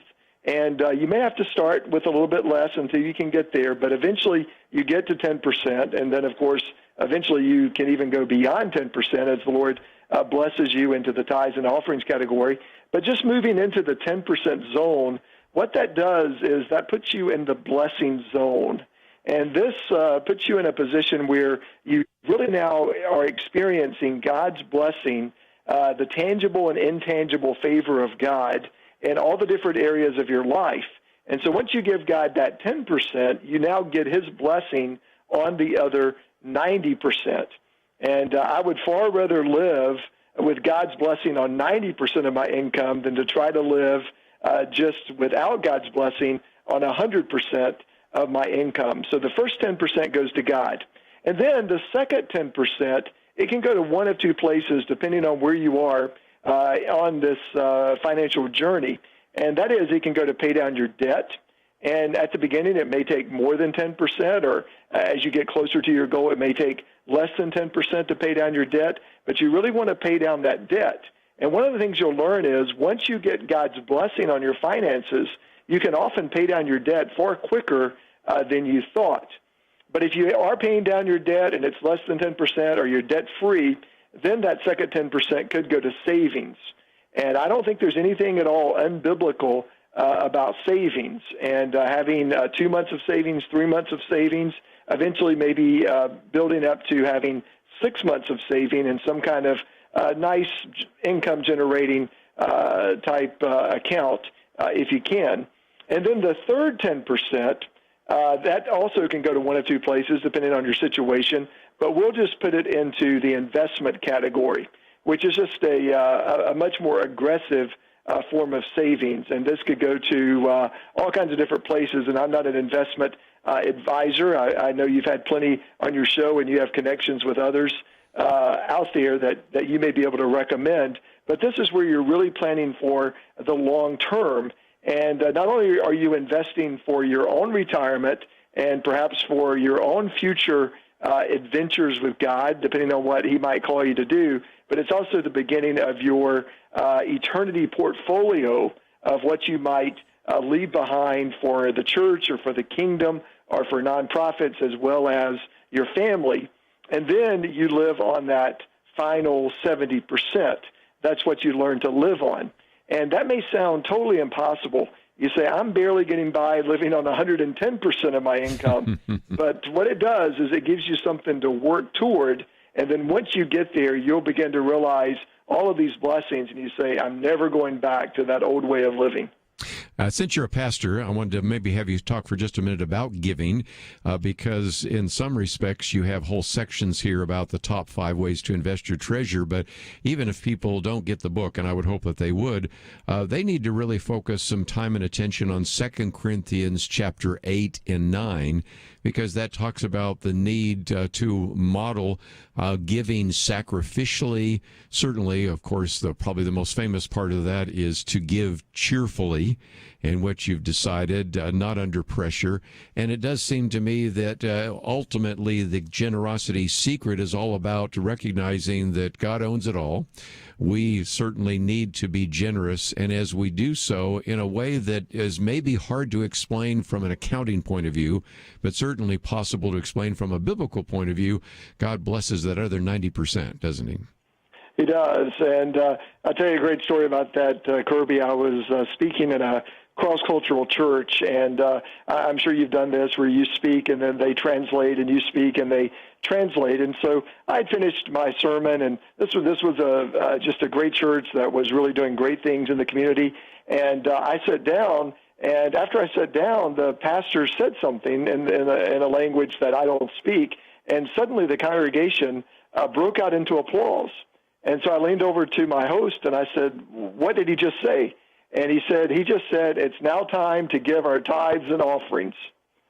And so when the pastor said, "It's time to give," the church broke out into applause. And I thought, boy, if only I would love to pastor that church. I'm trying to lead my church to do that, so that, the giving time is not some solemn, no, I've got to somehow return back. I've got to give this to God, but instead, this is my opportunity to be cheerful. This is my opportunity to celebrate. This is my opportunity to worship in what I think is one of the most profound ways that we can worship, through word and through hymn and song, and also through giving. And the Bible says that God loves a cheerful giver, and you picked up on that passage so well. Very good. And about a minute left. Let's talk about how people can use this. Again, it is available in your local bookstore, but if people want to find the website, let's talk about that, because there's some other resources, and I suspect a number of people would like to not only study this individually, but collectively with a group. Yeah, and again, we're building out the website. We have a lot of great resources there, but the book is brand new, and people are sending us the resources that they develop. But many of these resources are already posted for folks to use, whether they buy the book or not, and they can simply go to thegenerositysecret.com, thegenerositysecret.com. And I would love to hear from you. If something, 2 months from now that was helpful from you, that was said today, I would love to hear your story and how you're celebrating what God is doing in your life. Well, Nelson, thank you for certainly writing the book. You and Jennifer have written the book together. It is published by Baker, so thank you for writing the book. Thank you for giving us a part of an hour today, and we look forward to the next opportunity. Well, God bless you, Kerby. I appreciate so much what you do. Keep doing what you're doing, man. You're making a difference for the kingdom. We're going to be talking a little bit different view of generosity in the next hour, because we're going to be talking with Charles Mizrahi, and he's been with us before. And Charles Mizrahi is actually Old Testament Jewish, and yet he has been able, as a Jewish believer, to take many of these Old Testament principles and apply them to the idea of the free market. And, of course, you are well aware of the fact that we have this booklet on capitalism and socialism, and the newest book out is on socialism itself, because I wanted to not only answer the questions that socialists have about capitalists, but also try to answer some of the arguments for socialism. So we'll be talking with him about the free market and about American innovation right after this. Having civil conversations about important issues seems to be harder and harder. Various media outlets tell people what they should believe, why they should be outraged, and getting people to actually think, well, it can be difficult. Whether it's the gospel, tax issues, social policy, or just about anything else, you need to have solid information and clear thinking to address the hard issues. You need God's truth applied. And that's what you get in less than 2 minutes with Point of View's Viewpoints Commentary, a daily resource to help you be informed and think through the things we need to be talking about. It is free and will arrive in your inbox each day when you visit pointofview.net/signup. Sometimes we know we should say something, but we're silent because we're not quite sure what to say. Viewpoints Commentary can help you break the silence and change the narrative. It can make you a more equipped agent for truth. Get your free subscription to the Viewpoints Commentary at pointofview.net/signup. pointofview.net/signup. Point of View will continue after this.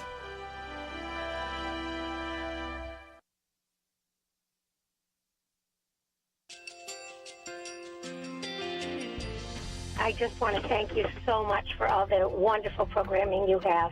You're just absolutely fantastic. I recently started listening to Point of View, and I really found it interesting because of the different subjects you cover. Thank you for that.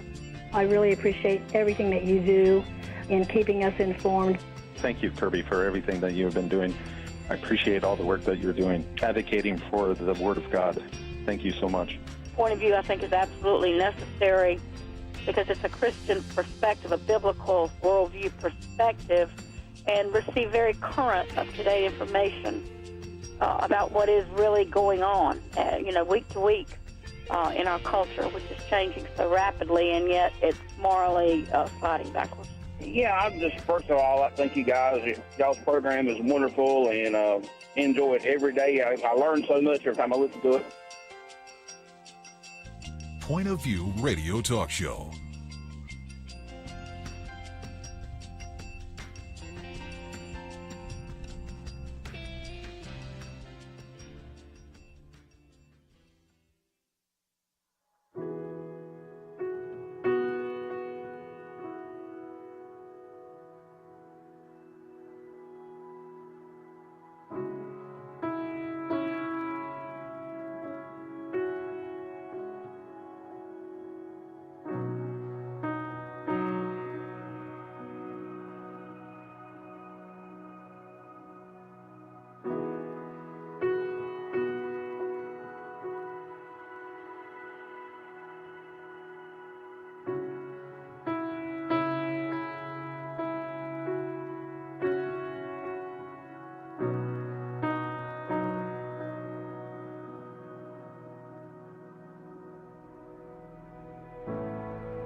Hi, this is Kerby Anderson. Each day we take on the tough issues and provide a biblical perspective to them. The topics we cover are wide-ranging. Apologetics, theology, prophecy, creation and evolution, intelligent design, marriage, family, child-rearing, the millennial generation, trends in society, politics, economics, business, religious liberty, the Constitution, public policy, foreign policy, military policy, tensions in the Middle East, abortion, homosexuality, pornography, sexual ethics, media, technology, history, and America's godly heritage. We talk about anything that affects your faith, your family, or your freedom. So don't go anywhere, because Point of View continues right now.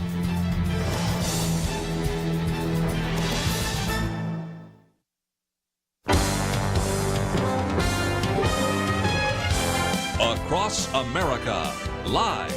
This is Point of View.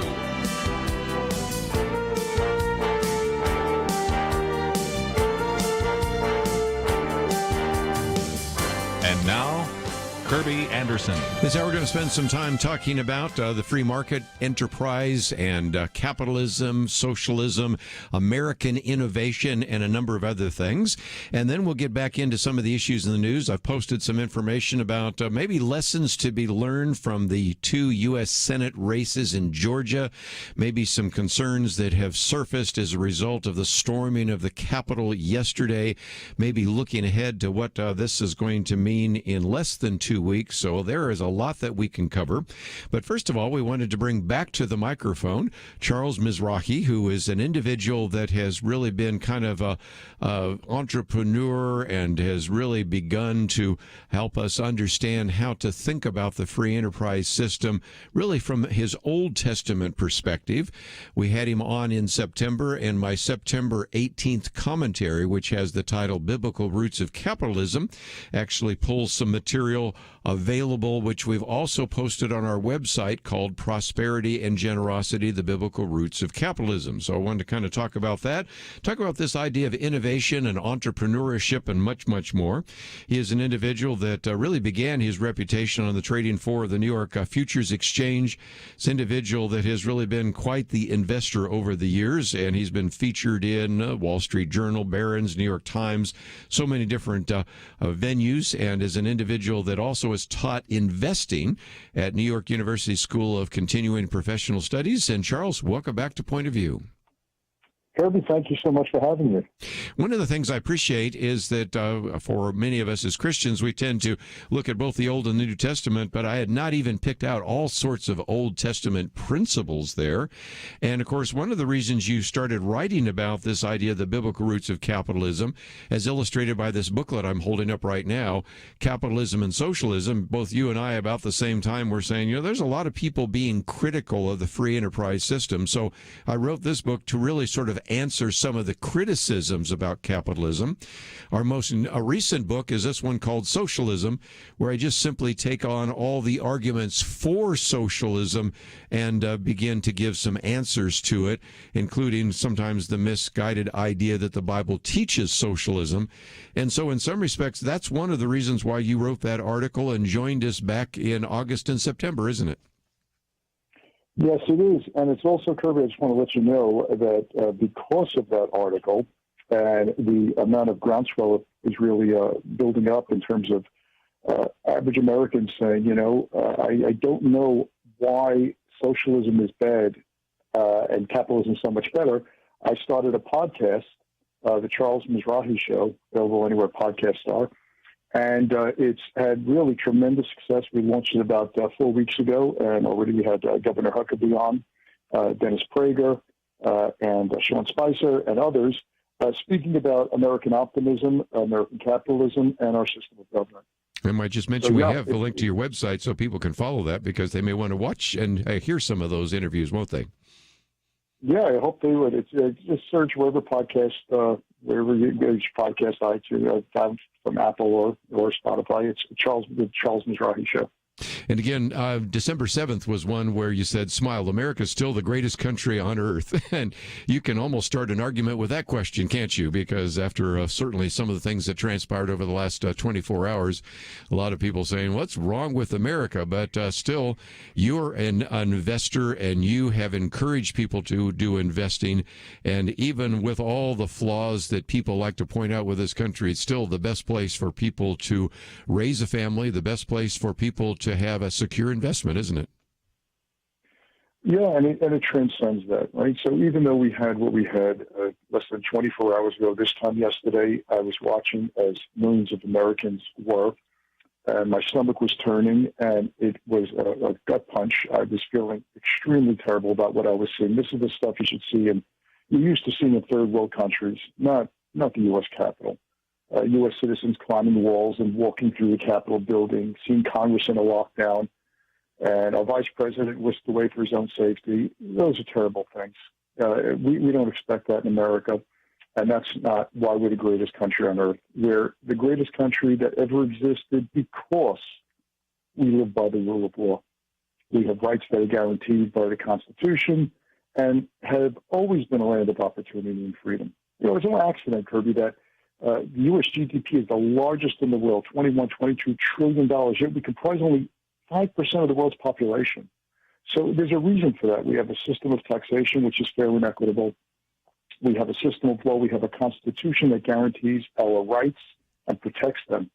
So what I saw and what millions of other Americans saw, what the world was watching yesterday was disturbing at the least and heart-wrenching at the worst. But the silver lining is this morning at 3:30 a.m., Vice President Pence decided, wise decision, probably one of the wisest decisions he's ever made, to follow the Constitution instead of the president, and confirmed Joe Biden as president. So that's a big deal. That's what tells you. That's all because all the money side of things. You wouldn't have an economy if you didn't have a government like we have, and that's the priority now.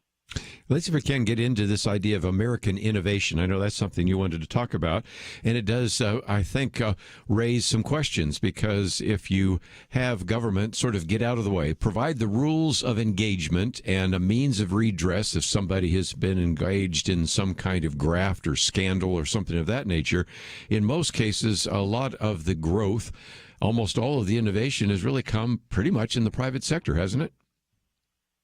Well, that's where innovation always comes from, right? It was Steve Jobs, a private company, public company at the time, that created the iPhone, not the Department of Motor Vehicles. Innovation comes from the individual, and government's there to regulate lightly. So it's not government innovates and then we follow. The entrepreneur, the average American could start a business tomorrow morning, and that opportunity that we have because of our system of government, because of the freedom that this country has, we're able to do that. And that's what will continue to drive innovation.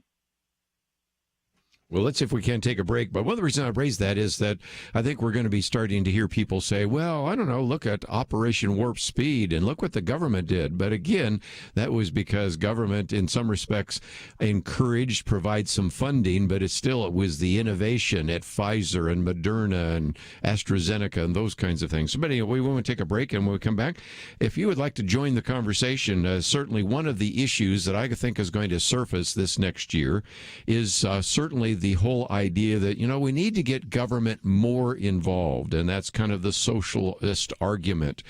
This is going to provide more fairness. It's going to provide more income equality. This is actually going to be something that has very significantly appealed to the millennial generation, who is so-called Generation Y, and even the iGen generation or Generation Z. So this is one of the reasons why we felt the need to address this issue of capitalism or the free market enterprise and socialism, and certainly to address some of those very compelling arguments that are sometimes given on college campuses. They're compelling until you check it with the facts. So we're going to spend some time tomorrow and even today talking about some of these very important ideas of innovation and capitalism, and we'll continue our conversation in that regard with Charles Mizrahi right after this.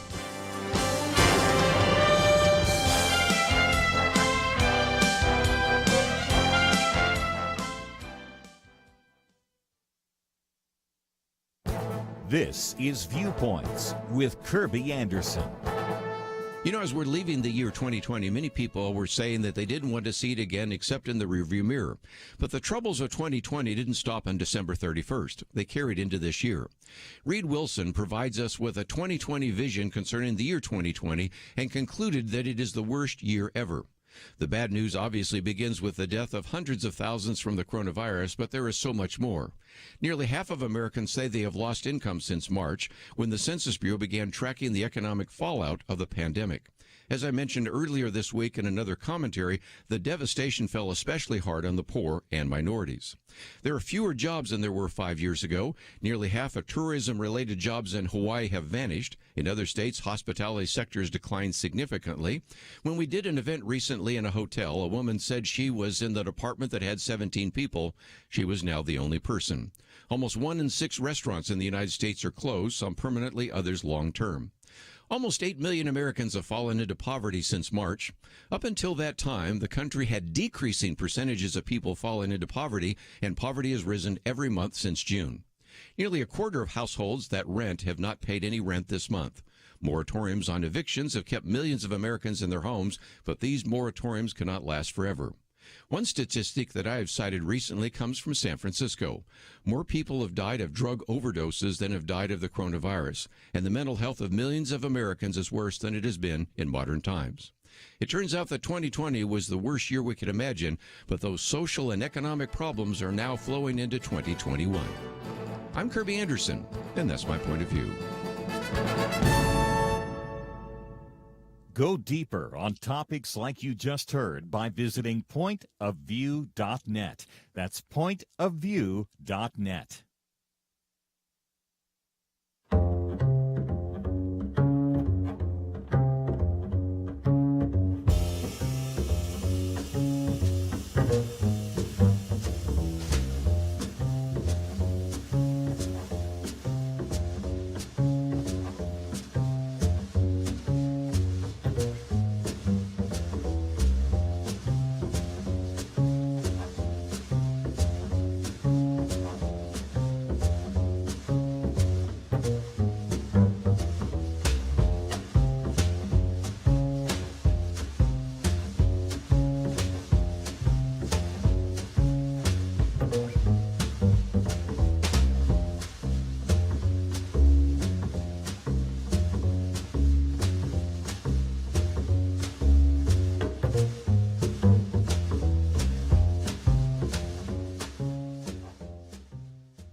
You're listening to Point of View, your listener-supported source for truth. Back once again, going to continue our conversation for a few more minutes with Charles Mizrahi. And one of the things you may want to do is go to find out a little bit more about his show. You can go to Facebook, you can go to the podcast. And one of the people you interviewed, you mentioned in passing, let's talk about it for just a few minutes, and that is actually former Governor Mike Huckabee.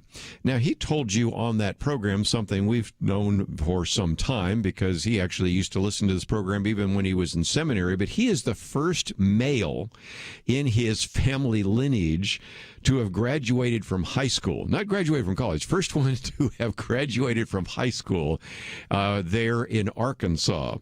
But I think it shows, Charles, again, just another aspect of innovation, personal innovation, if you will, because here is an individual, first person to graduate from high school, goes on to college, even goes to seminary, is a pastor. He becomes the governor of the state of Arkansas and a presidential candidate, and certainly a trusted voice in the media. And if nothing else, you got to just say, America is a great country where somebody can have that all-American success story, don't you think? Well, speaking with Governor Huckabee is just an amazing guy. He told me that the longest he ever lived in one house was the governor's mansion. He told he was in high school. His family rented a very small house, and he was catching chickens as a kid, trying to make money. His father was a working man and a fireman, and his mom she worked as well. And he just marvels at the fact that he went from where he was to the governor's mansion. And he said only in this country, and he used education and he saw opportunities and took advantage of all of them. So he, is as special as he is. He's just one of the millions of Americans that have taken advantage of the opportunities that exist here. And again, he says, I don't have to stop where I started. I can look beyond it. And also, this is something, Charles, we need to help people understand about the free market, about capitalism, even about innovation and entrepreneurship. Failure is really important. I mean, it's important sometimes for people to learn from their failures as much as to learn from their successes. And he said, basically, if I fail at something, that might lead me to something else. So a life lesson I think we can pass on maybe to the younger generation is failure's not a bad thing. Erwin Lutz has been on this program with us before, and he has a book that's called Failure, the Backdoor to Success. And so in some respects, as an investor, you recognize that some companies fail, but even in the midst of that failure, sometimes out of the phoenix comes a better idea, a better mousetrap, as we like to say, and that's just kind of the nature of the free market, isn't it? Well, yeah, I try to avoid companies that will fail, so I stay away from those. Let them burn on someone else's dollar, not mine.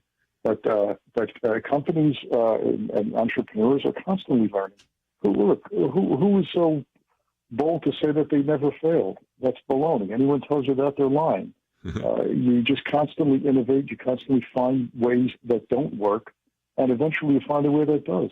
So failure is an opportunity.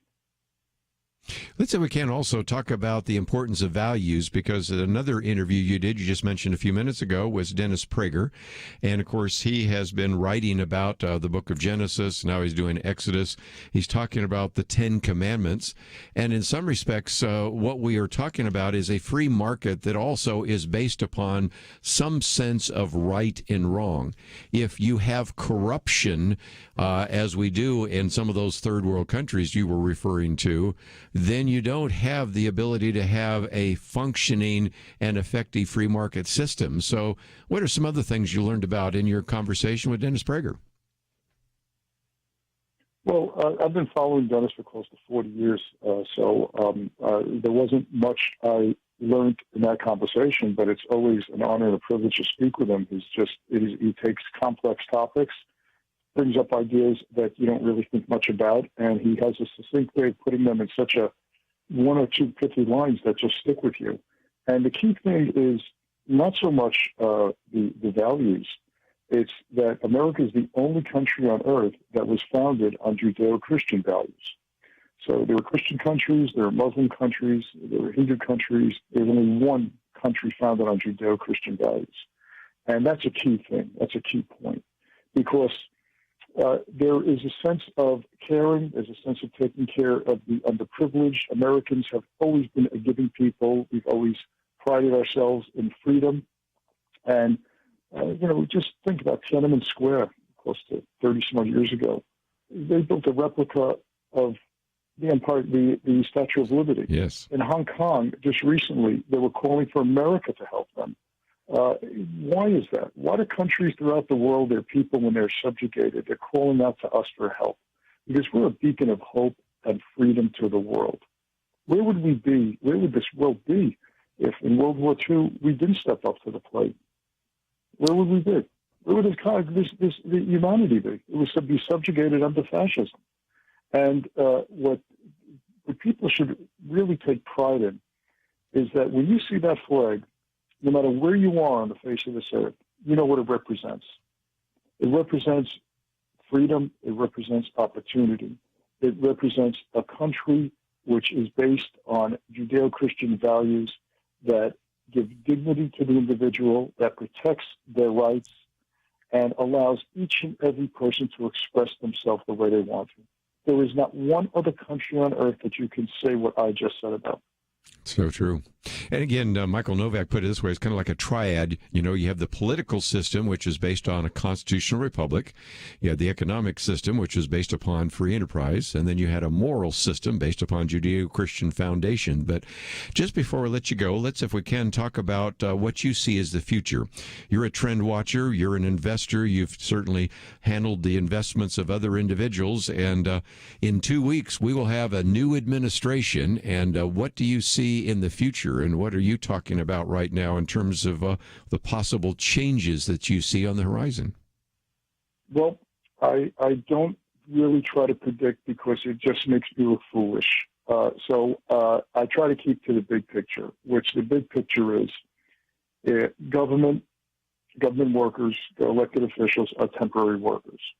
We as Americans have the right to vote, and every 2 years we can vote in who we want. So in the next 2 years, it might be rough sledding for business. It might be rough sledding for taxation in terms of us working more and making less. But the silver lining here is that you have an executive branch and the legislature all of one party. So the American people are going to see, good or bad, if they can produce, if they can deliver. The Democrats can't blame the Republicans for much in the next 2 years because they control both the Senate and Congress now, as well as the presidency.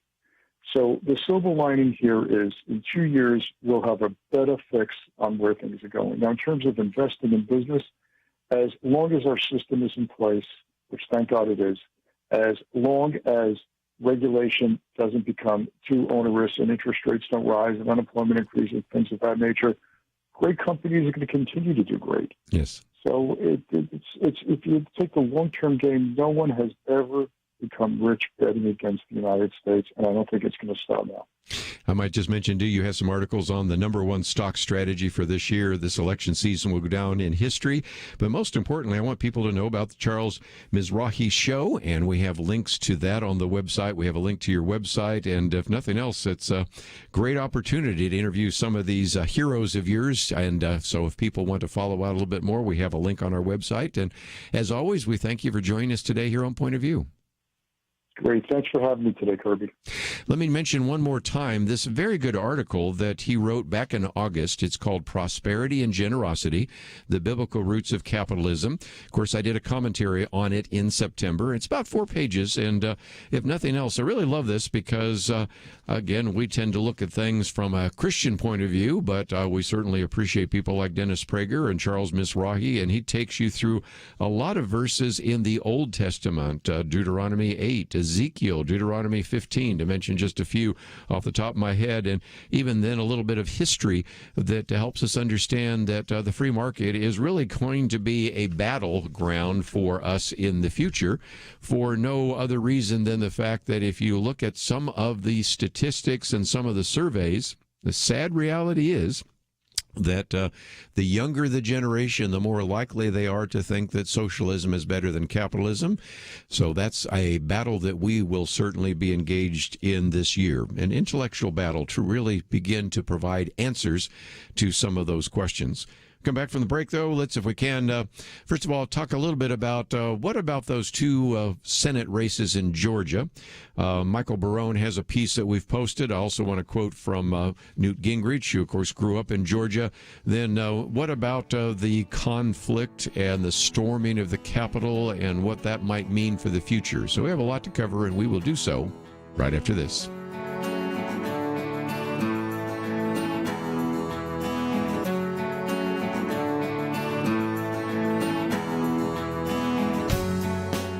We live in a digital generation. Point of View is reaching this often overly plugged-in generation with truth. You can keep up with us 24 hours a day using your phone, your tablet, your laptop, or your desktop. Search for the Point of View Radio Talk Show on Facebook, where you can keep up with today's issues, learn about current and upcoming guests by liking us on Facebook. Also, follow us on Twitter. Our handle is @Point of View RTS. That stands for Point of View Radio Talk Show. Learn, interact, make a difference with Point of View using new media. And here's one way you can make a big difference. Help us increase our reach by spreading the word among your friends. Share a Facebook post. Tag us in a tweet. With enough joining us to plant seeds, we'll see a tremendous harvest. Come on, it only takes a minute. Search for Point of View Radio Talk Show on Facebook, @Point of View RTS on Twitter, and subscribe to the Point of View Radio Talk Show channel on YouTube. Learn, interact, share. The Point of View Radio Talk Show.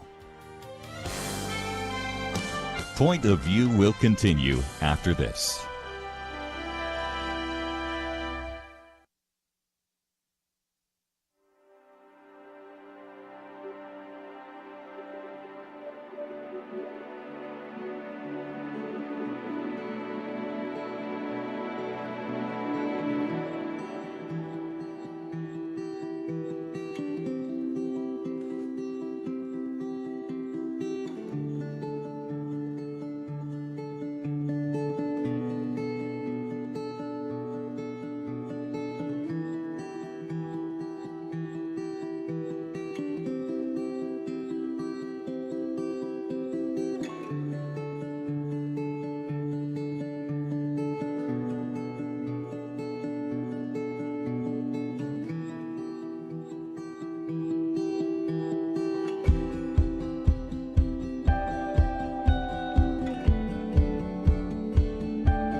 are listening to Point of View.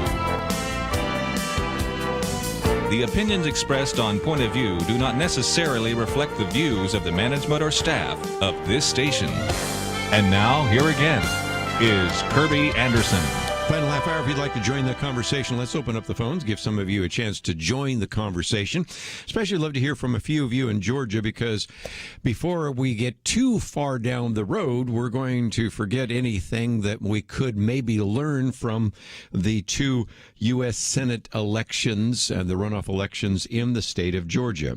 And I think that's important for a couple of reasons. First of all, we know now that this is going to, as we just heard a minute ago, Charles mentioned, that Democrats will control all three branches of government. Barack Obama had that opportunity. Now Joe Biden is going to have that opportunity. And what's that going to mean in some respects will be certainly one of the conversations we're going to have tomorrow in our Friday weekend edition. But there's some lessons we can learn from this as well.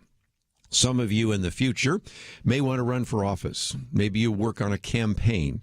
And so there are some opportunities to learn from successes and failures. And if you are a Republican, these failures are significant. As a matter of fact, in just a minute, I'm going to quote from Newt Gingrich, who actually makes a real point about the fact that, you should really recognize the scale of the defeat and not minimize it at all. So we're going to talk about that. But the first article I've posted is by Michael Barone. He, in the first section, kind of takes us through the reality that up until fairly recently, most people assume that Georgia is pretty red. But the title of his piece is Donald Trump Turned Georgia Blue. Now, I'm not going to place all the blame on the shoulders of President Donald Trump, but I think there is enough blame to go around. And he points out that voters in Georgia's cities and suburbs recoiled against Donald Trump for reasons both of style and substance.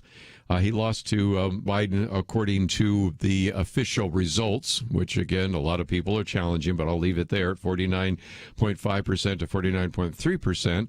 But then, more importantly, just the whole issue of attacking the presidential count, then suggesting that it is a failed and fraud election, then going after the governor, Brian Kemp, the Secretary of State, Brad Raffensperger, then, of course, even the phone call, which you have to add into that as well. Those all certainly did not help. But then one that just talks about a classic unforced error is that the president wanted to actually make sure that the COVID relief bill would actually send checks for $2,000 instead of $600. So the House passed it for $2,000 instead of $600, and then it wasn't even considered in the Senate due to Mitch McConnell. And so as a result, this particular article by certainly Michael Barone is that these two senators then ended up being put on the defensive. So that's the first article that we've posted. But then there were some other things that certainly Newt Gingrich has brought up. And that is, first of all, he said, let's just, if nothing else, even though he may disagree with her, acknowledge that Stacey Abrams has done a remarkable job, he says, of building a powerful first-class voting machine in Georgia. Maybe she becomes the next governor. We'll see where that goes. He says she spent 2 full years raising money nationally and building an organization that can turn out the vote on an unprecedented scale. Then he points out that you also had, if you will, the polarization that took place between the pro and anti-Trump factors, which as a result, really, in some respects, tended to affect the intensity of some of the comments being made about now the incoming senators, which would be John Ossoff and Raphael Warnock, because of some of the really strong statements that they had made, some of the reasonable concerns about that. All, of course, could have itself have been a real issue. And then he goes on to talk about, of course, kind of the civil war between the Republican Party, Donald Trump, a governor, and the Secretary of State, which we've already sort of alluded to, and just the decision not to get an up or down vote on $2,000 per person on the COVID relief bill. But then one other one I want to put on the table and get your comments about is he also was convinced, that is, Newt Gingrich was convinced, that the decision by the Purdue campaign and the Loeffler campaign to run almost entirely negative ads, he says, was a mistake. He said the complaints I received about the ads from many pro-Republican sources was a warning that something was not working. He went on to even say, as my daughter Jackie Cushman said, it gave the appearance that Purdue and Loeffler weren't running for anything but only against their opponents. This isn't a great position for any campaign, including incumbents. Meanwhile, the Democrats had some positive ads designed to communicate warm, caring personalities. And all too many of our consultants have grown stale and want only to repeat things that used to work. I think we got some calls last week in which some of you were just complaining, I think reasonably so, about these negative ads that showed up in Georgia. Now, I recognize most of you don't live in the state of Georgia, but these individuals living in the state of Georgia were just pummeled with these negative ads. And, of course, the question that was raised at the time, and I gave the short answer to it, is that the reason negative ads keep showing up is because they work.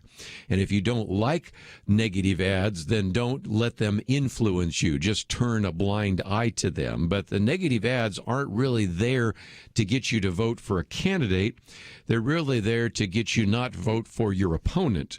And so I hope that now, because these negative ads did not work in Georgia, that might actually be a positive, so that 2 years from now, and recognize that really just a year from now, we're going to already start having primaries, but certainly 2 years from now, in less than 2 years from now, when we have, again, these campaign consultants that come up next to these candidates that then begin to say we need to run negative ads, the candidate looks to them and said, you mean like they worked so well in Georgia, or like they didn't work so well in Georgia? And that might be a step in the right direction, because many people think these negative ads used by the Purdue campaign and the Loeffler campaign certainly did not work. And I'll mention one more. This one comes from Bent Dominush, and then I'll take some phone calls, in which he also says, the candidates themselves, and he was primarily talking about Kelly Loeffler, but nevertheless, the candidates didn't really generate a lot of enthusiasm about them. He says, yes, the Republicans knocked on so many doors and all of that, and he says Republicans contacted millions and millions, knocked on all the doors, pulled out all the stops, but we found that people don't vote just because you knocked on the door 10 times or called them 10 times. Candidates matter. And he says you just can't roll out a billionaire basketball team owner in a baseball cap and say vote for her and like her, and the only argument you have is she or, of course, David Perdue are better than the other person. I mean, that doesn't generate the kind of enthusiasm you're looking for. But let's get some of your comments, because maybe you have some thoughts, you agree or disagree. We'll head to Georgia, of course, WLPE. And Brian, what would you add to our conversation today? I can't agree more with your statements about the negative ads, and the fact, too, that it seemed like the Republican candidates were only showing white people in their ads, and they didn't show diversity. Yeah, that's another one. Yes. The other candidates were showing diversity. They were showing, hey, this is what we're going to work for. It was very inclusive. It was we. And the other, the Republican candidates were just, it was, look how bad they're going to be at socialism, at communism. Our country, literally the day after the election, the world will end because they've been elected. And it was disappointing and conservative. And I wanted to see them win. I wanted to see the Senate stay Republican. But to be honest, I was like, man, oh man, you look at these ads, and I'd vote for the other side because they're nicer. Yeah. And again, part of it is, after a while, you just want it all to go away. And I mean, that's part of it, because if you will, the goal was to just try to suppress the vote. By the way, how was that working? Just a few days before the election, John Ossoff was talking about voter suppression when they had record turnout. I mean, it's hard to even take that seriously, because if indeed the goal of the negative ads was to suppress the vote, it really didn't do very well, did it? And if nothing else, it suppressed your desire to watch television, I suspect, and maybe increased the number of individuals that hit the mute button every time you went to commercials. So I apologize to those of you in Georgia who have been pummeled by some of the worst ads and some of the most negative ads for such a long period of time. And maybe some of us are ready to not think about elections for a while. So, Brian, thank you for starting us off today. You're welcome. Bye. Let's take a break, and when we come back, if you have some other comments, fine. If not, I'm going to get on to some other issues real quickly. But I did, just before we wind this down today, mention at least a few very good pieces coming out on what happened in Georgia. Newt Gingrich calls it the Georgia GOP disaster. Michael Barone calls it Donald Trump turned Georgia blue. Whatever article you want to look at, they're just, I think, some lessons we can learn as we go forward. Let's take a break. We'll cover some more issues right after this.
Now, back to Point of View, your listener-supported source for truth. Back for a few more minutes. If you'd like to join the conversation, that number is 1-800-351-1212. Let's go out to Georgia again. Janet, I really appreciate you calling in today. What would you like to add to our conversation?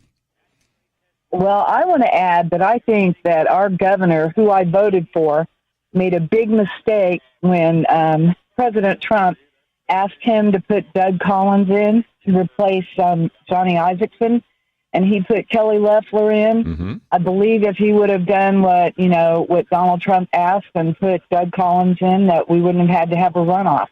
I think that that Doug Collins would have won, the first time. And as a matter of fact, he was a known quantity in the state of Georgia. People knew him, and nobody knew anything about Kelly Loeffler. And I voted for her, and I voted for David Perdue. But, when she went in, one of the first things that came out was that, that scandal about, her moving millions or whatever. Yes. Because of the coronavirus. If he would have listened to Donald Trump and he would have put Doug Collins in, I believe that we would have won that seat. Well, and again, let me just quote from somebody and see if you agree. Ben Dominish was just talking about that. He says, first of all, candidates matter. You can't roll out a billionaire basketball team owner in a baseball cap. And he goes on to say that he says he feels that Governor Brian Kemp, having overthought his choice and overruling Trump's preference in naming Loeffler a candidate, he says, and I'm using his quotes, with a wooden presence and no charisma, whose most defining trait became the ethically questionable stock trades, had to learn the hard way that self-funding isn't that valuable if the candidate is incapable of the most basic politicking. So that's what he says. I think I hear you pretty much agreeing with that assessment as well. Absolutely. We knew Doug Collins. He's been here forever, and and he's a conservative, and everybody knew him. And why Kemp did what he did, I'll never understand it. Well, again, pretty soon we'll be talking about a governor's race. Some people think that maybe Doug Collins runs against him, and I'm pretty sure that Stacey Abrams is going to run. So we'll see how this all plays out. And again, we have listeners in places other than Georgia, but you can learn some vicarious lessons from that. And if indeed you have a governor that decides that they want to put a particular candidate up, because we're going to have some open seats and things like that, just think about more than just whether or not the candidate can self-fund. Do they just know how to candidate, how they can go about that? You can do, I think, a very good analysis of things not to do in future campaigns by looking at what actually Newt Gingrich calls the Georgia Republican disaster. But let's take a few more comments, because some of you would like to join in on that. And we'll go to Keith in Georgia as well. Thank you for calling in today. Hey, Kerby, how you doing? Listen, man, love your show. I've been listening to you for years, and just want to make a quick comment on I do agree 100% negative campaigning and all the stuff that was going on. We're sick of it, and it was a disaster. I don't think, and I like Trump, but I don't think Trump helped by getting up there just ranting about fraud. I feel like that a lot of voters that are out there just didn't want to get out because, well, there's no point. Yes. It's all fraud. And the other thing I want to say, quick testimony. I was on your show, actually this is the third time, but a long time ago, you had a Mother's Day special, I'll call it, where you had people call in about mothers that prayed. All right, well, I had been to prison. I was a 4-time loser, not a 3-time loser. I had been to prison 4 times, got saved in prison. My mom was praying for me as I testified on the this was, golly, this has been 15 years ago, maybe. But she got to see me. She's dead now. But she got to see me raise a family and be a good daddy. And I got a professional job working with Orkin. I was kind of grandfathered in, which is kind of rare. But God was with me. And then now today I work at Jaybird Springs. It's a Christian rehab center for alcoholics and drug addicts. So thank you, Kerby, for the things that you do. And I just wanted to throw that in to give Jesus a little praise. Well, that's certainly great. And thank you for your testimony. And let me encourage people to be praying for you. And what a great way to kind of wind down the program today. And we didn't have a chance to get into some of the storming of the Capitol today because I had some other programs planned. But we're going to get into that probably a little bit more tomorrow in our weekend edition because there are some attempts I'm noticing of some people maybe already trying to rewrite history. And there's enough blame to go around when we talk about what happened yesterday. We'll get into that in more detail, but there's some people already trying to say, oh, it wasn't that bad, or it was a small group, or it was just Antifa. By the way, there were probably 2 individuals there that are associated with Antifa, but a lot of this was indeed just an incredible violation of all sorts of norms in America, and certainly one of the reasons why I think we should pay attention to this incredible, unbelievable tragedy, really, that has unfolded. And so I wanted you to certainly be able to join us tomorrow as we are going to be talking about that in more detail, and at the same time recognize that, there were people who weren't scaling the walls of the Capitol, but they were there for the rally. And as we've pointed out before, if you look at the latest Rasmussen poll, 47% of voters are convinced that there was fraud in this election, and it's not going to go away by simply saying, okay, we ratified the vote, that's it. We have already tried to talk about, and we'll get into this in more detail, the idea of having some kind of election integrity legislation, or maybe even having a commission to investigate that, and those are things that we will certainly be talking about tomorrow. But I also wanted to post on the website, and we have now done so, the very good speech by Senator Ben Sasse. Now, you can actually go out on YouTube and watch it. It won't take you that long, but if you print it out, it'll take about 3 pages. And it's just a reminder that, first of all, we in the past have had situations where even after the most contentious election, one of those being the election of 1800, in 1801, what happened? Well, you had John Adams just simply decide to go to Massachusetts, and you had the peaceful transition that took place, and that has been a testimony ever since. And so he then talks about the need for us to maybe remind ourselves and our kids that let us hope that America's best days are not behind us, but are in front of us, that we're not a banana republic, and that we are an exceptional nation, and that the Constitution is the greatest political document ever written. And then he goes on to say that really the center of America is not Washington, D.C. Oh, I can't tell you how many people got criticized him for saying that. But really the center of America is the neighborhoods where 330 million people in America live. And so if nothing else, I wanted you to see the speech. We thought it was very good, as maybe illustrated by the fact that he received so much criticism, not exclusively, because he also had a lot of praise, but so much criticism from the left, because we simply do not live in a world where civility reigns. And if nothing else, back to my favorite line, we as Christians should be the best citizens. We should be the ones that practice civility. And so much finger pointing and name calling and ad hominem attacks are not helpful to this republic. And we need to be those that try to bring us together. But let's also acknowledge something, and that's in my Viewpoints commentary. This may have been one of the worst years ever, and we are not completely blind to the fact that there are a lot of you, maybe even listening, that have fallen below the poverty line, some of you that have to pay rent and don't have money for rent, and that some of you are still looking for jobs. So I wanted to acknowledge that too. So if you'd like to see some of the facts and figures about what has happened, in large part because of these lockdowns, I wanted you to go to the website, pointofview.net. Well, tomorrow will be our weekend edition. We're going to have a full discussion of all these issues with our roundtable. Most importantly, I want to thank Andrew for his help as an engineer, and for Steve for his help as a producer. And we look forward to seeing you tomorrow right here on Point of View. Sometimes I think about seeds. You ever stop to consider that some seeds become entire trees, and some trees grow up and produce fruit? Other seeds become flowers or vines that bring us vegetables or berries. And some trees don't have fruit, but they're just pretty, especially in some parts of the country when it comes to the fall colors. Yes, sometimes my mind goes off like that. And I also think about such things when it comes to the seeds that so many have planted in the quest to impact our nation through Point of View Radio. You may think that your gift is a small thing, but like a seed, it can grow to have an impact beyond your imagination. If you want to see beauty again in America, consider planting a seed today and making a difference by joining the Point of View Truth Team. Get the details today, right now, by visiting pointofview.net/team or call us at 1-800-347-5151. Plant a seed for a great future. Cultivate truth. Pointofview.net/team and 800-347-5151. Point of View is produced by Point of View Ministries.